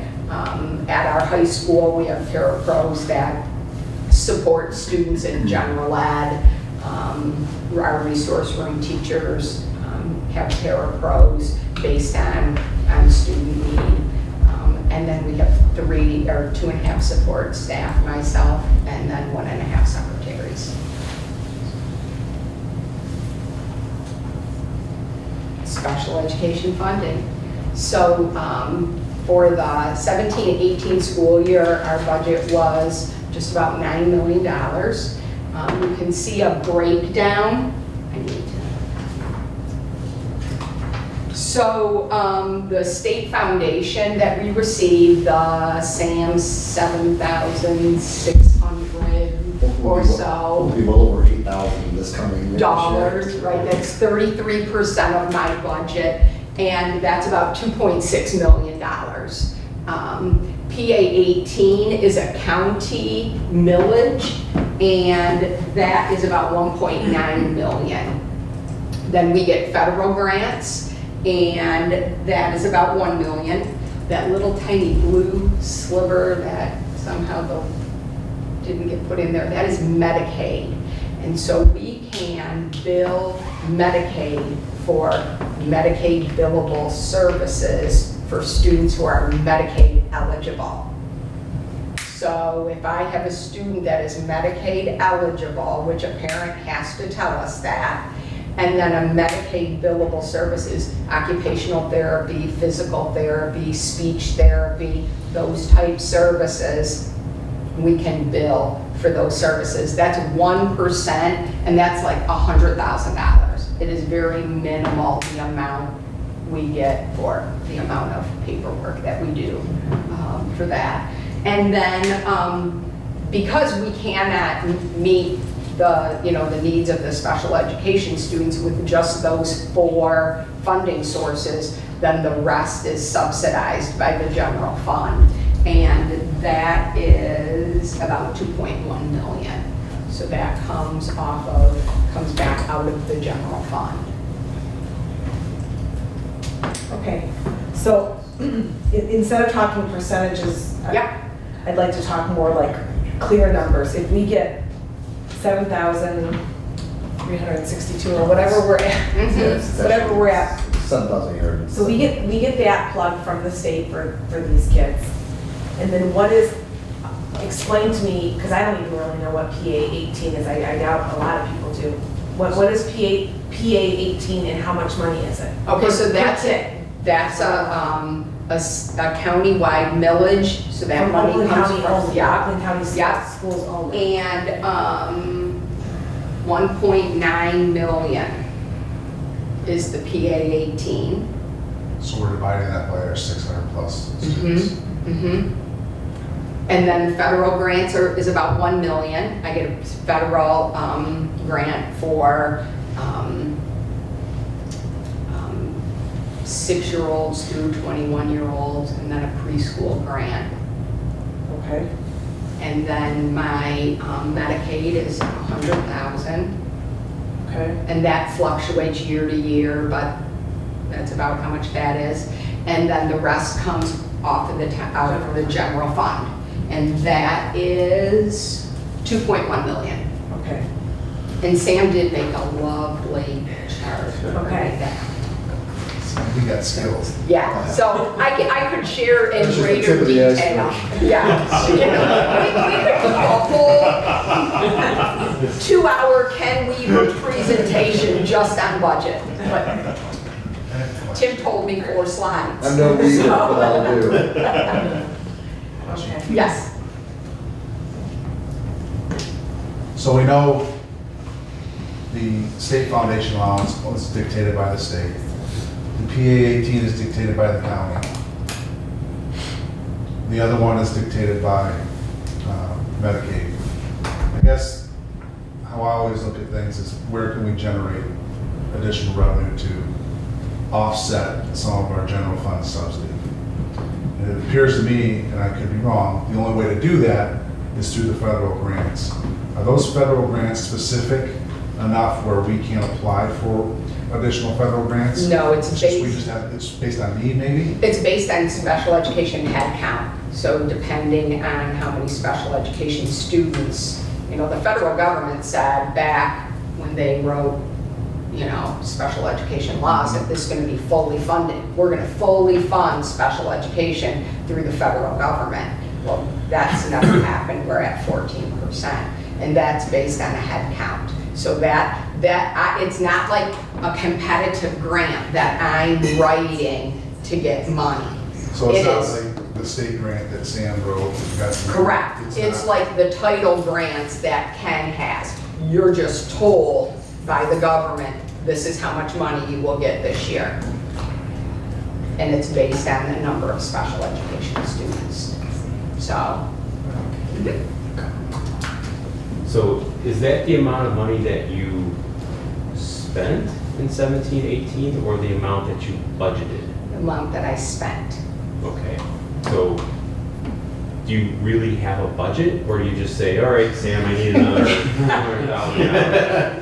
Yeah, I tried that, but She really has a budget, yes. I do have a budget. And I usually come in under budget. So what is that budget typically? So if that's what you spend, how much are you Over able 9 to spend? million, as an example, without looking at the historical numbers from 17, 18, it was over 9 million, Okay. just in general. Again, we budget, we're very specific, I mean, there's over 4,000 account numbers specifically in the general fund, approximately 4,000 numbers. And we're very specific with the federal grants and being able to, as we are with title grants as an example, for special education, like the IDEA grants, federal grants, very specific code, so we know which accounts are specific to the IDEA, and we budget those. Okay. Obviously, we have our state foundation allowance, which really, that's all general fund. Most of it's general funded account numbers, but it's all tracked, all budgeted. Okay. The general fund, just to let you know, is made up of special education fund as well. There's a specific number to it on the front end. Our account numbers are 26 digits long, and the first 2 digits depict the fund. But our fund, our general fund, has technically 4 funds in it, which constitute the general fund. One of them is special education. Okay. Sam, since we're talking money and budgets, with a $9 million budget for 600 students, what are the top 3? I'm obviously staffing is in the top 3 of those costs. Give me an idea. Give me an idea of you were talking $15,000 per child. 15,000, I'm sorry. $15,000, $9 million divided by 600. Yeah. So 14,000. help me, give me the top 3. Well, what are the top 3 that eat up that $9 million? That's easy because it's aligned with all of our expenses in any fund, and It's like anything else. It's 80% of it is going to be your salaries and benefits because it's obviously people driven. Yep. Obviously, we're in education, like many other industries, it's driven by your employees, and so that's really the answer to your question. It's salaries and benefits, but part of that is our retirement, which is approximately 26% on every dollar that we spend on wages also goes to retirement as well. Okay. So frankly, it's as simple answer as that. Of that 9 million and change, I don't have the answer to tell you how much it supplies. Sure, there's probably several 100,000 in supplies. Yeah. But I was just looking for the top 3 eaters. Yeah. And I knew that staffing had to be one of them. Yeah. I just wondered what the other top 2 would be. Yeah. Okay. It's not equipment, I'll tell you that. I mean, then, we do, yeah, go ahead. And we have Yeah, please. 95 special education staff. 95. Along those lines, what I've learned along the way is when you look at 600 students, we get the state foundation allowance, and yeah, we get some ancillary money to try and help.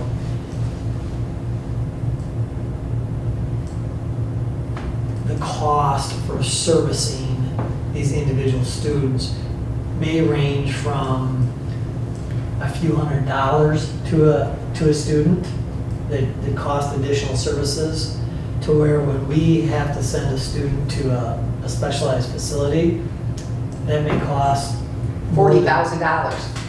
You could be a speech-only student, Correct. right? Yeah. And you have a speech therapist who has 65 kids on her caseload, and the cost of speech therapy to a student once a week is, $1,000 when you divide it out by her caseload. I send a student to Wing Lake, I forfeit my foundation allowance, I pay a tuition of about $40,000, and we transport. Yeah. And so hence by head count is a So really it's terrible way to do difficult, like, this. it's terrible to, right? It's hard You to do don't- this by head count. Right, you don't want to say, well, every special education student is this much, because Yeah. it's. So they don't look at the severity of the child, the actual IEP, what is any of the, any of the requirements of the IEP, No. whether transportation's involved, they don't look at anything. So That's if you've true. got the once a week speech kid and another kid who needs a ton of help, really getting the same resources, you're kind of relying on whatever building they're in or how their IEP is written and what they need and what we can. Right. It's so unfair. It's such a horrible system. So, Not that it's a horrible system by Oxford, but I mean. Oxford does a great job. They do. But I'm just saying that the federal government does not come in and associate that each child, which they're, in comparison to the severity of their need, has to be met. It's Nor does the state. blows my mind that that doesn't happen. Nor does the state. You know? so maybe what I'm gonna say might sound ignorant, but it probably is.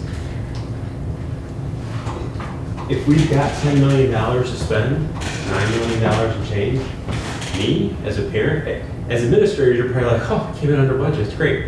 As a parent, I'm thinking, let's spend every penny.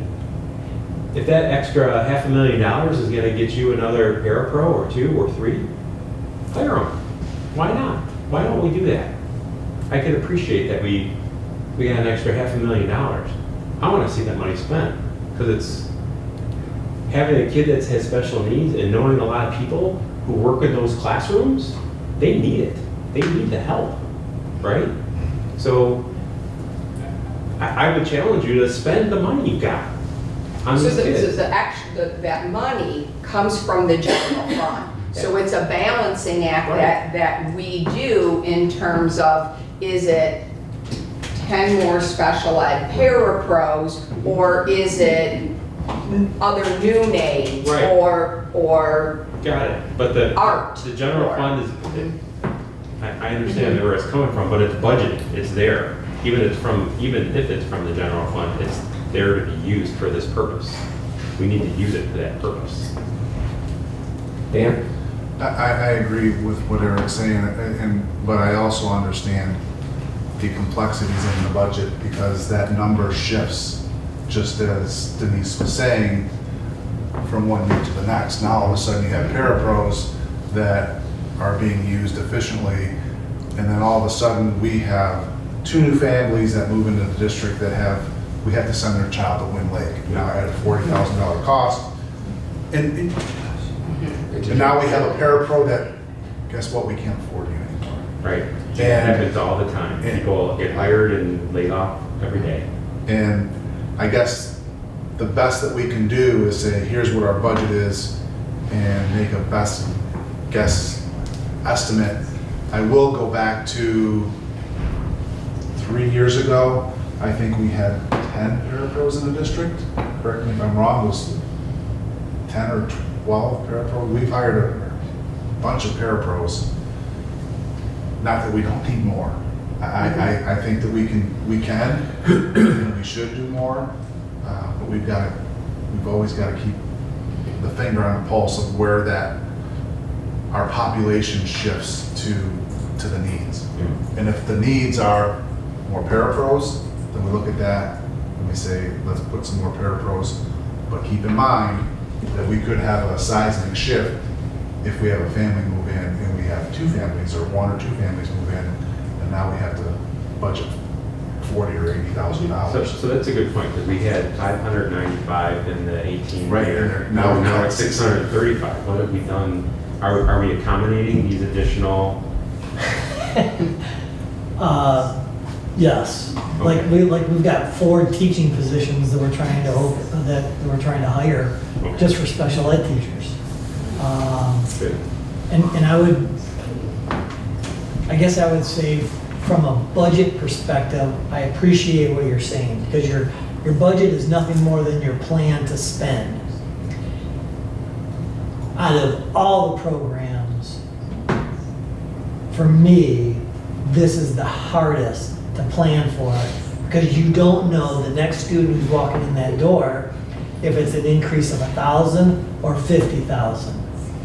And even in the same way that we budget for paper in a building, while we budget that paper budget, at the end of the day, if the teacher doesn't need to print all the printing that we allotted for, and they can do it a different way, then we've saved that money in that budget, even though we've planned for that purchase. And so I guess I want you to know that we're making the best budget plans that we can. And do we expect our people to have those expenses? We do, but we also know that, yep, sometimes we're gonna go over and sometimes we're gonna come under. It's a really hard guessing game on that planning with special ed. That's just my perspective. Dan? I'm having a hard time trying to figure out how to ask this question without coming across as heartless. And as Tim was talking, I guess the only way to ask it is just to ask it. So if we had a school of choice student come in and they have severe needs, we are legally obligated to take that student because we're school of choice? Yes. Okay. Unless they've been suspended or expelled in the prior 2 years. Okay. All right. So I can't say. We can't say no. I can't say no. You're autistic and you need to go to an AI classroom. No. Your speech only, sure. And then, but that'd be bad. That would be discrimination. And then I need to follow that up with, if us or any other school around us has budget issues, can they eliminate that type of education in their district? For instance, we can't afford to send your child to Win Lake at a $40,000 hit. They cannot say that? No, my budget comes first before any other general education, building budget, paper, teachers. My budget comes first. And the only reason I'm asking is I'm not saying that we should eliminate that. That's not what I'm saying. Right.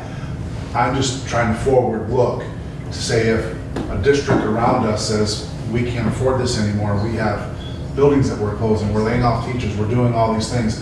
Well, Oxford's doing all right, we're gonna send our child there. Every district is required to provide a full continuum of services, least restrictive to most restrictive. So a neighboring district couldn't say, I'm not gonna send you to Wing Lake, so then they come to Oxford. Every district has to follow the same rules and regulations. And by no means am I advocating for cutting any, I'm just trying to think this through on how the whole process works. Because, I mean, none of us can know everything about the process, so I appreciate it. Thank you. So say again, even a district that's in trouble financially, they live under the same first obligation as we do? Yes. Okay. Heather? First of all, I agree with what Eric said. I feel like you can't, these are the people that need help the most. You don't take away from them or undergive them or come under budget.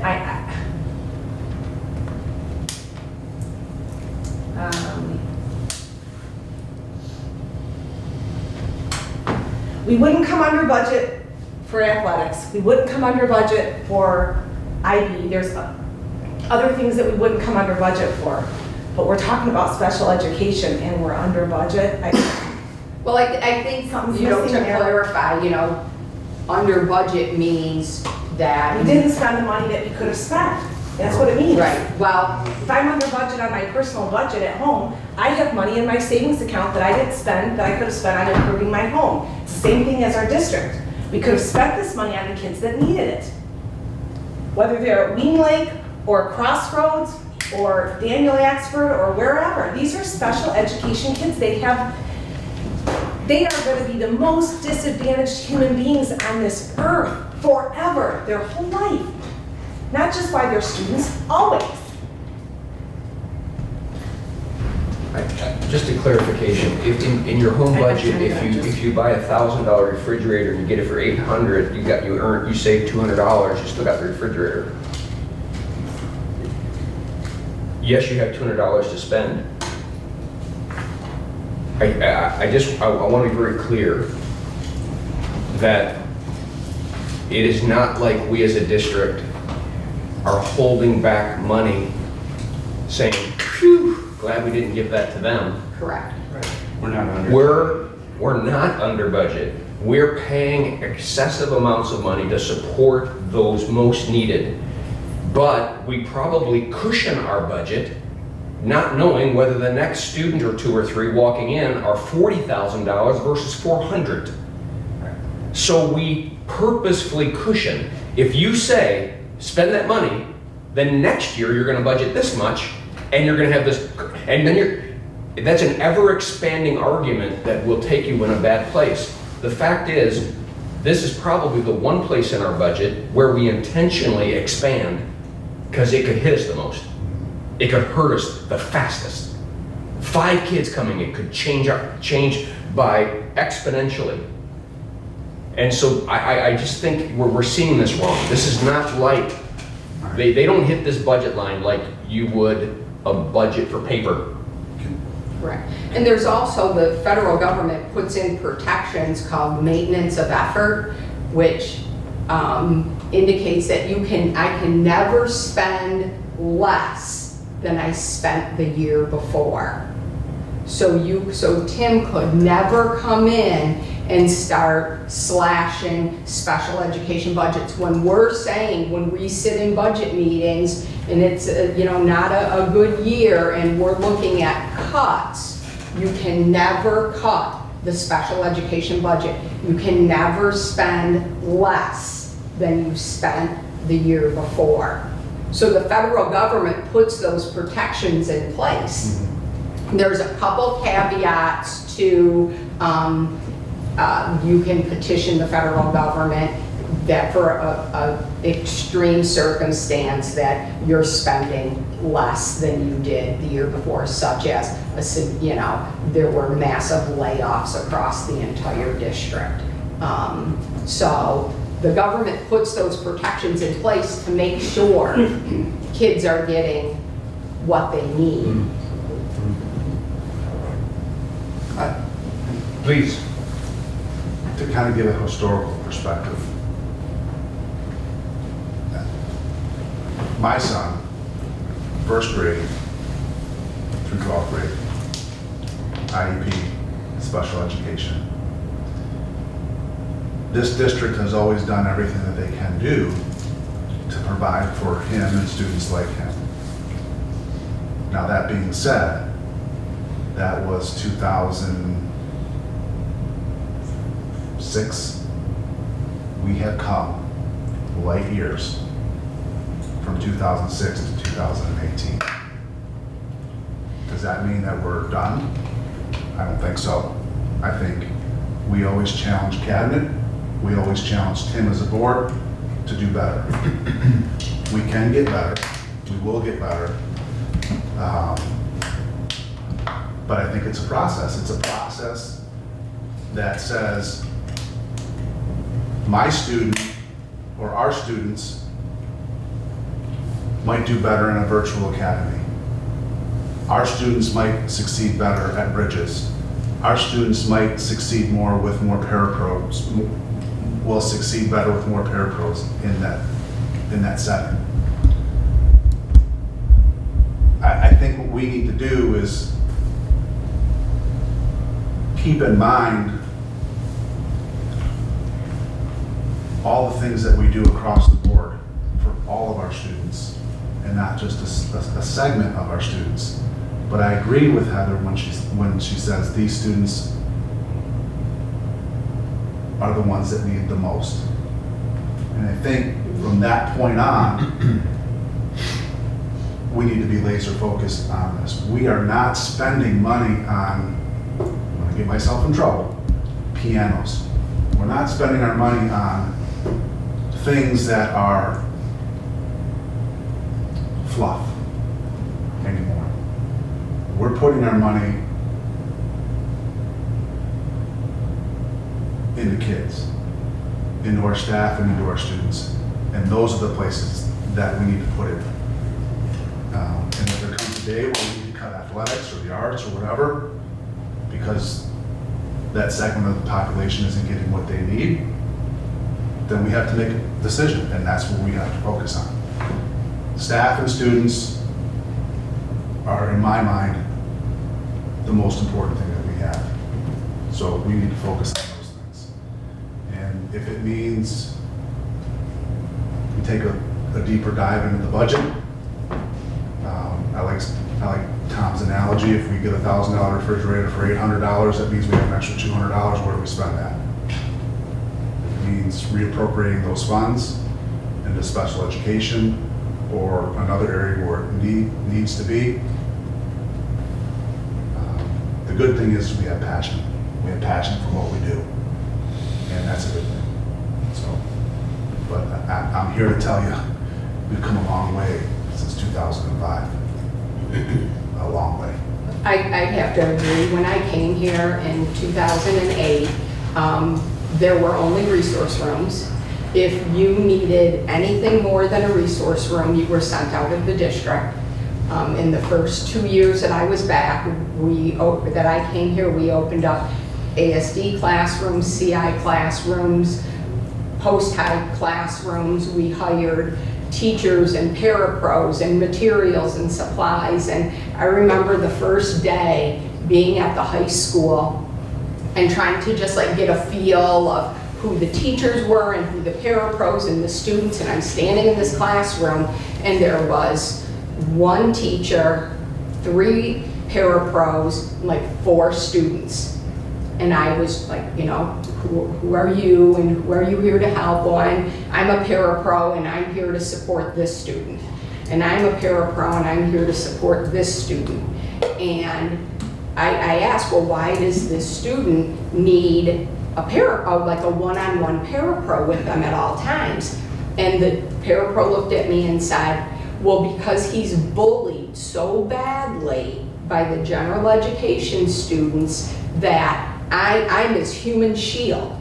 And this was 11 years ago, and I thought, this is not on my watch.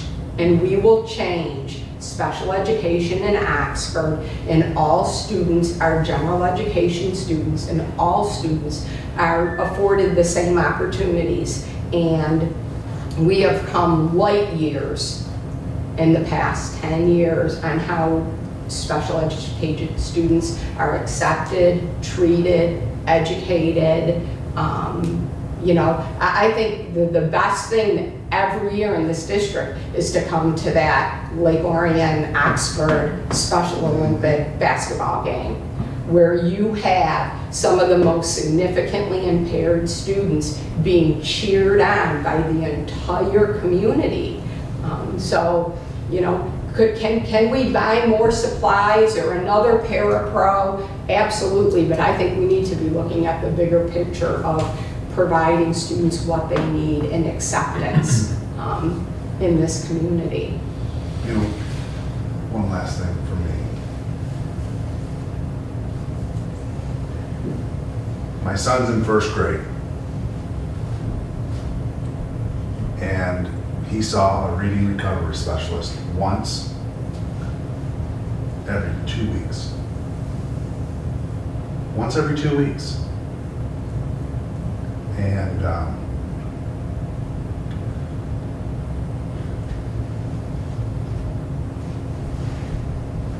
when your wife sits across and she cries. Because she doesn't think her son's gonna graduate. This district made it happen. And you gotta push sometimes, but we gotta push for the right reasons and we gotta push for the right kids. And we're gonna continue to do it. Because we got good people. We got people that care. And I'm confident that they'll succeed and do what we want them to do. So, that's it. Please. So a couple of things. I want to make sure I'm clear. Maybe I use a bad example on the budget. So I'm going to use real life example. We have numerous special ed teaching positions open right now. We're trying to fill them. Okay, back in May, we got to make a guess at how much those are going to cost. A first year teacher coming in, full bennies, blah, blah, blah, $55,000. Do I think we're going to be able to hire 4 teachers at $55,000? No way. We're going to have to go out, recruit, pay somebody more than what they're being paid, pay them how many steps they've got somewhere else to get them in here because there aren't enough special ed teachers out there. We're doing it. Okay, Tim, is that going to cost you $60,000 or $80,000? I have no idea. But I got to put a budget number in there because at the end of the day, you all hold me accountable to meeting that budget. And we better not go into deficit. And so we make our best guesses on budgets. Okay?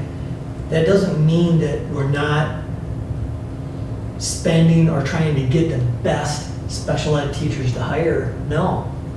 But we have to put a placeholder in there at the best possible guess that we can provide. And I will tell you, you go back 4 years of budgets, percentage-wise, in the last 4 years, we have put more resources into helping our most at-risk students than any other time in this district, and I've been around 20 years. The number of social workers, reading and recovery teachers that we've hired, at-risk teachers, parapros that Ken has hired. I'm telling you, it's in the millions that we have specifically directed towards our most at-need students. We're spending more today than ever before. I can say that with 100% confidence. Does that mean that we can't continue to do more? No, we will. I don't want us to get hung up on actual versus budget. That's not what's important. What's important for our conversation is that while we recognize it costs much more in some cases to educate these students, we're willing to do it. It just comes in a variety of forms, and this is how those costs, those overall costs, how they're blended out. But it's really hard to do averages and budgeting and stuff in this area because there's just so much individuality. I mean, it's really hard to do. That's what I want you to know. Thank you. Just real quick, so thank you for that. I kind of opened a Pandora's box, but I felt like it needed to be open for me. Because Sure. There's several of us here who have a vested interest. I have a special needs kid, and some of us do, and it's something that I'm very passionate about, and I will always be very passionate about, and I will always push for more and more and more until it hurts, because that's what I feel needs to happen. So, but thank you for educating us, because there's a lot there that obviously we don't know, and now we do. So I can appreciate that. And for the people who do those jobs, they are some of the hardest jobs ever. And I know some of the teachers personally and some of the parapros personally, and I would not want that job. You really couldn't pay me. They deal with some of the most challenging kids ever. So I don't go to work and get bitten on a daily basis. Well, I used to, but not anymore. But I work at GM. Wow. That'd be a lesson to you guys. Can you edit the recording? Mary Barr will be here in about 3 days. I think another thing to take into consideration are students with 504 plans. Students with 504 plans are general education students. Those students are not in these numbers. There is no funding attached to a 504 student, where special education students have federal grant funding and PA 18 funding. A student that has a 504 plan is a general education student with no additional funding attached. So,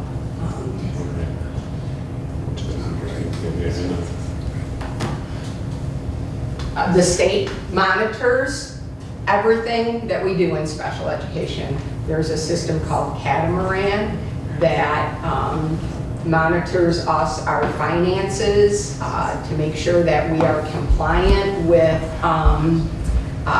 the way we're spending our dollars. I have very specific rules and regulations that we need to follow.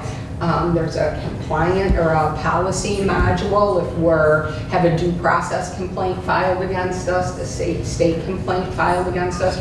We go through a policy module, and then there's a monitoring module. There are 34 different state compliance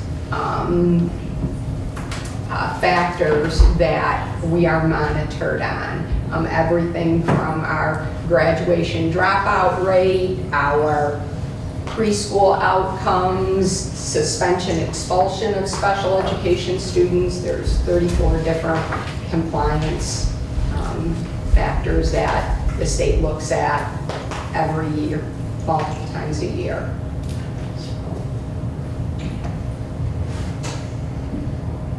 And I guess if I would leave you with the top 4 things that I think every board member should know about special education is that all students are general education students first. That there is no special ed curriculum. We all follow that general ed curriculum. We can accommodate it, we can modify it, but there is one curriculum for all students.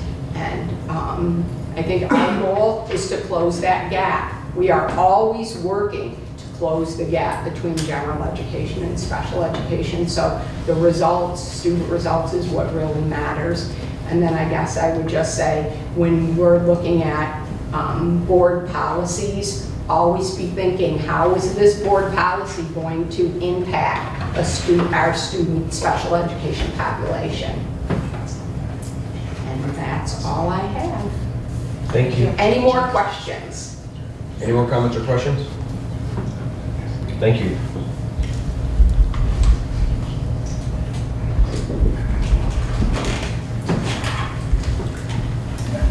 Unscheduled audience participation. I see none. Right here. So I've been in 3 separate districts. Oh, prior to coming here. And I will rest assured this is the best staffed district I've worked for and the most willing to staff. Awesome. Thank you for that.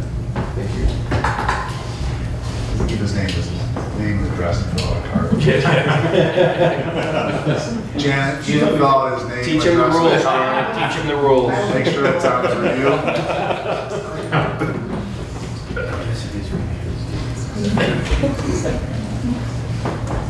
Mr. Throne, any clarifications? Final board comments? Chad? Thank you. Wow. Great meeting in my opinion. So I think the Oxford district does a lot of things to be proud of, but we just spent 2 hours discussing people on the fringe. These are people that need our attention, and we shared a lot of strong opinion. We shared personal stories, had some great conversation, and I appreciate the fact that we can have these conversations.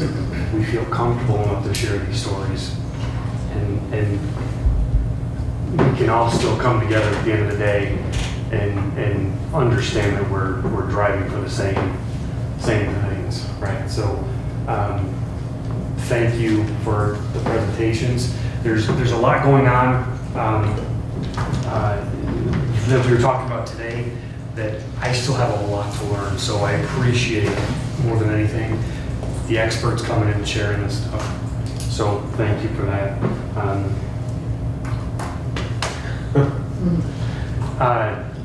Anyway, thank you for starting that conversation, right?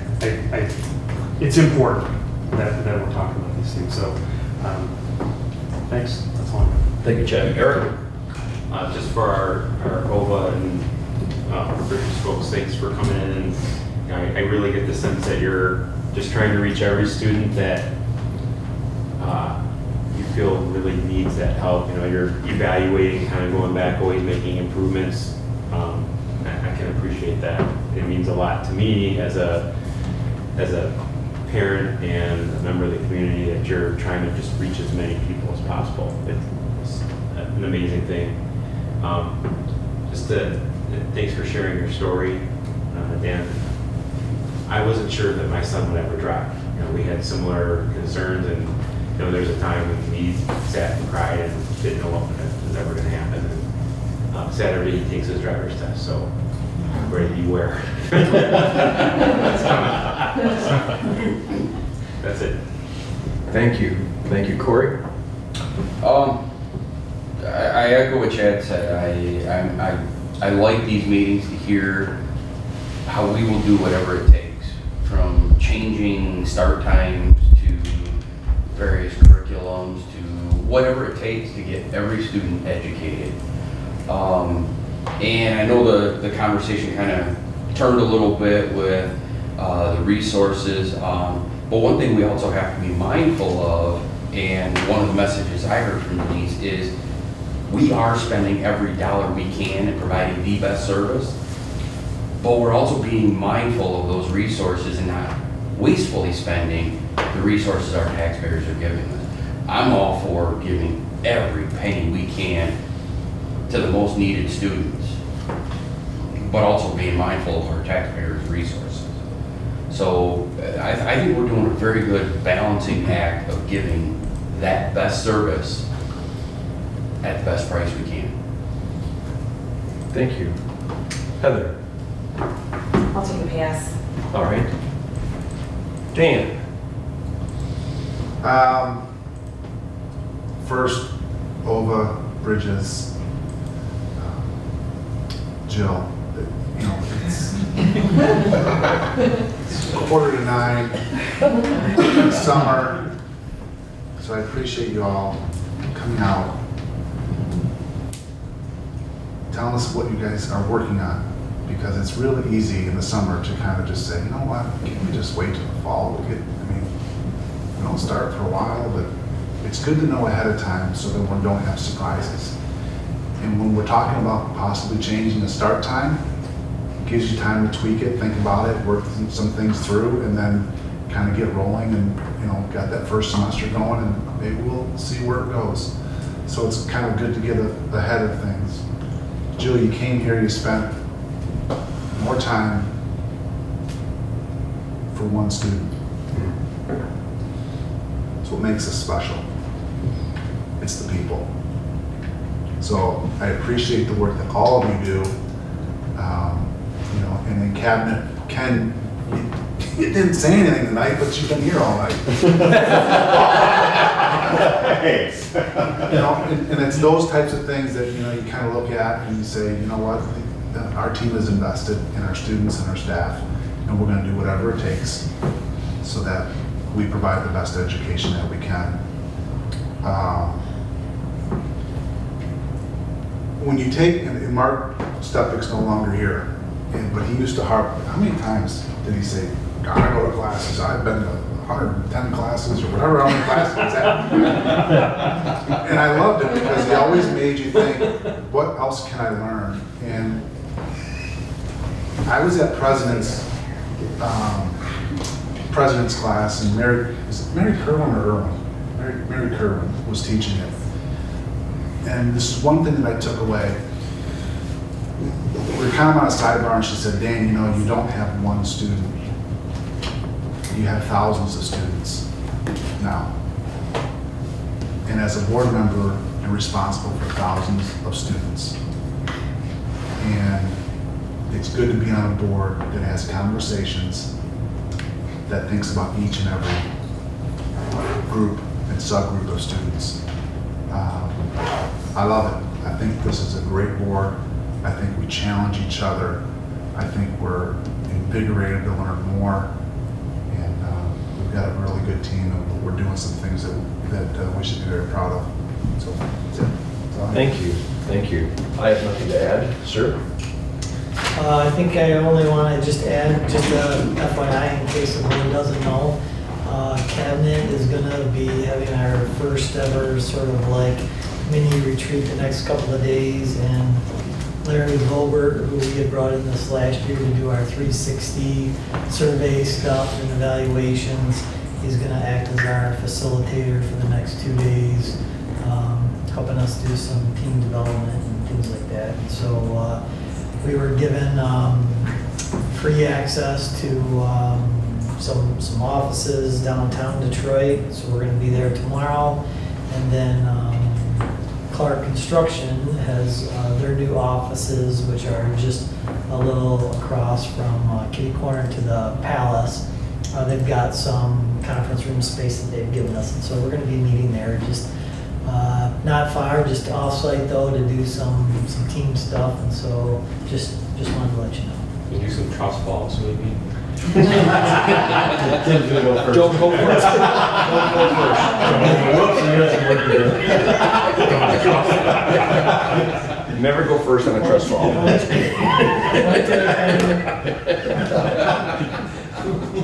Tell you what, I'll go. I'll get you. Anything under other? That's it. This meeting's adjourned. Great day to be Wildcat. Thank you.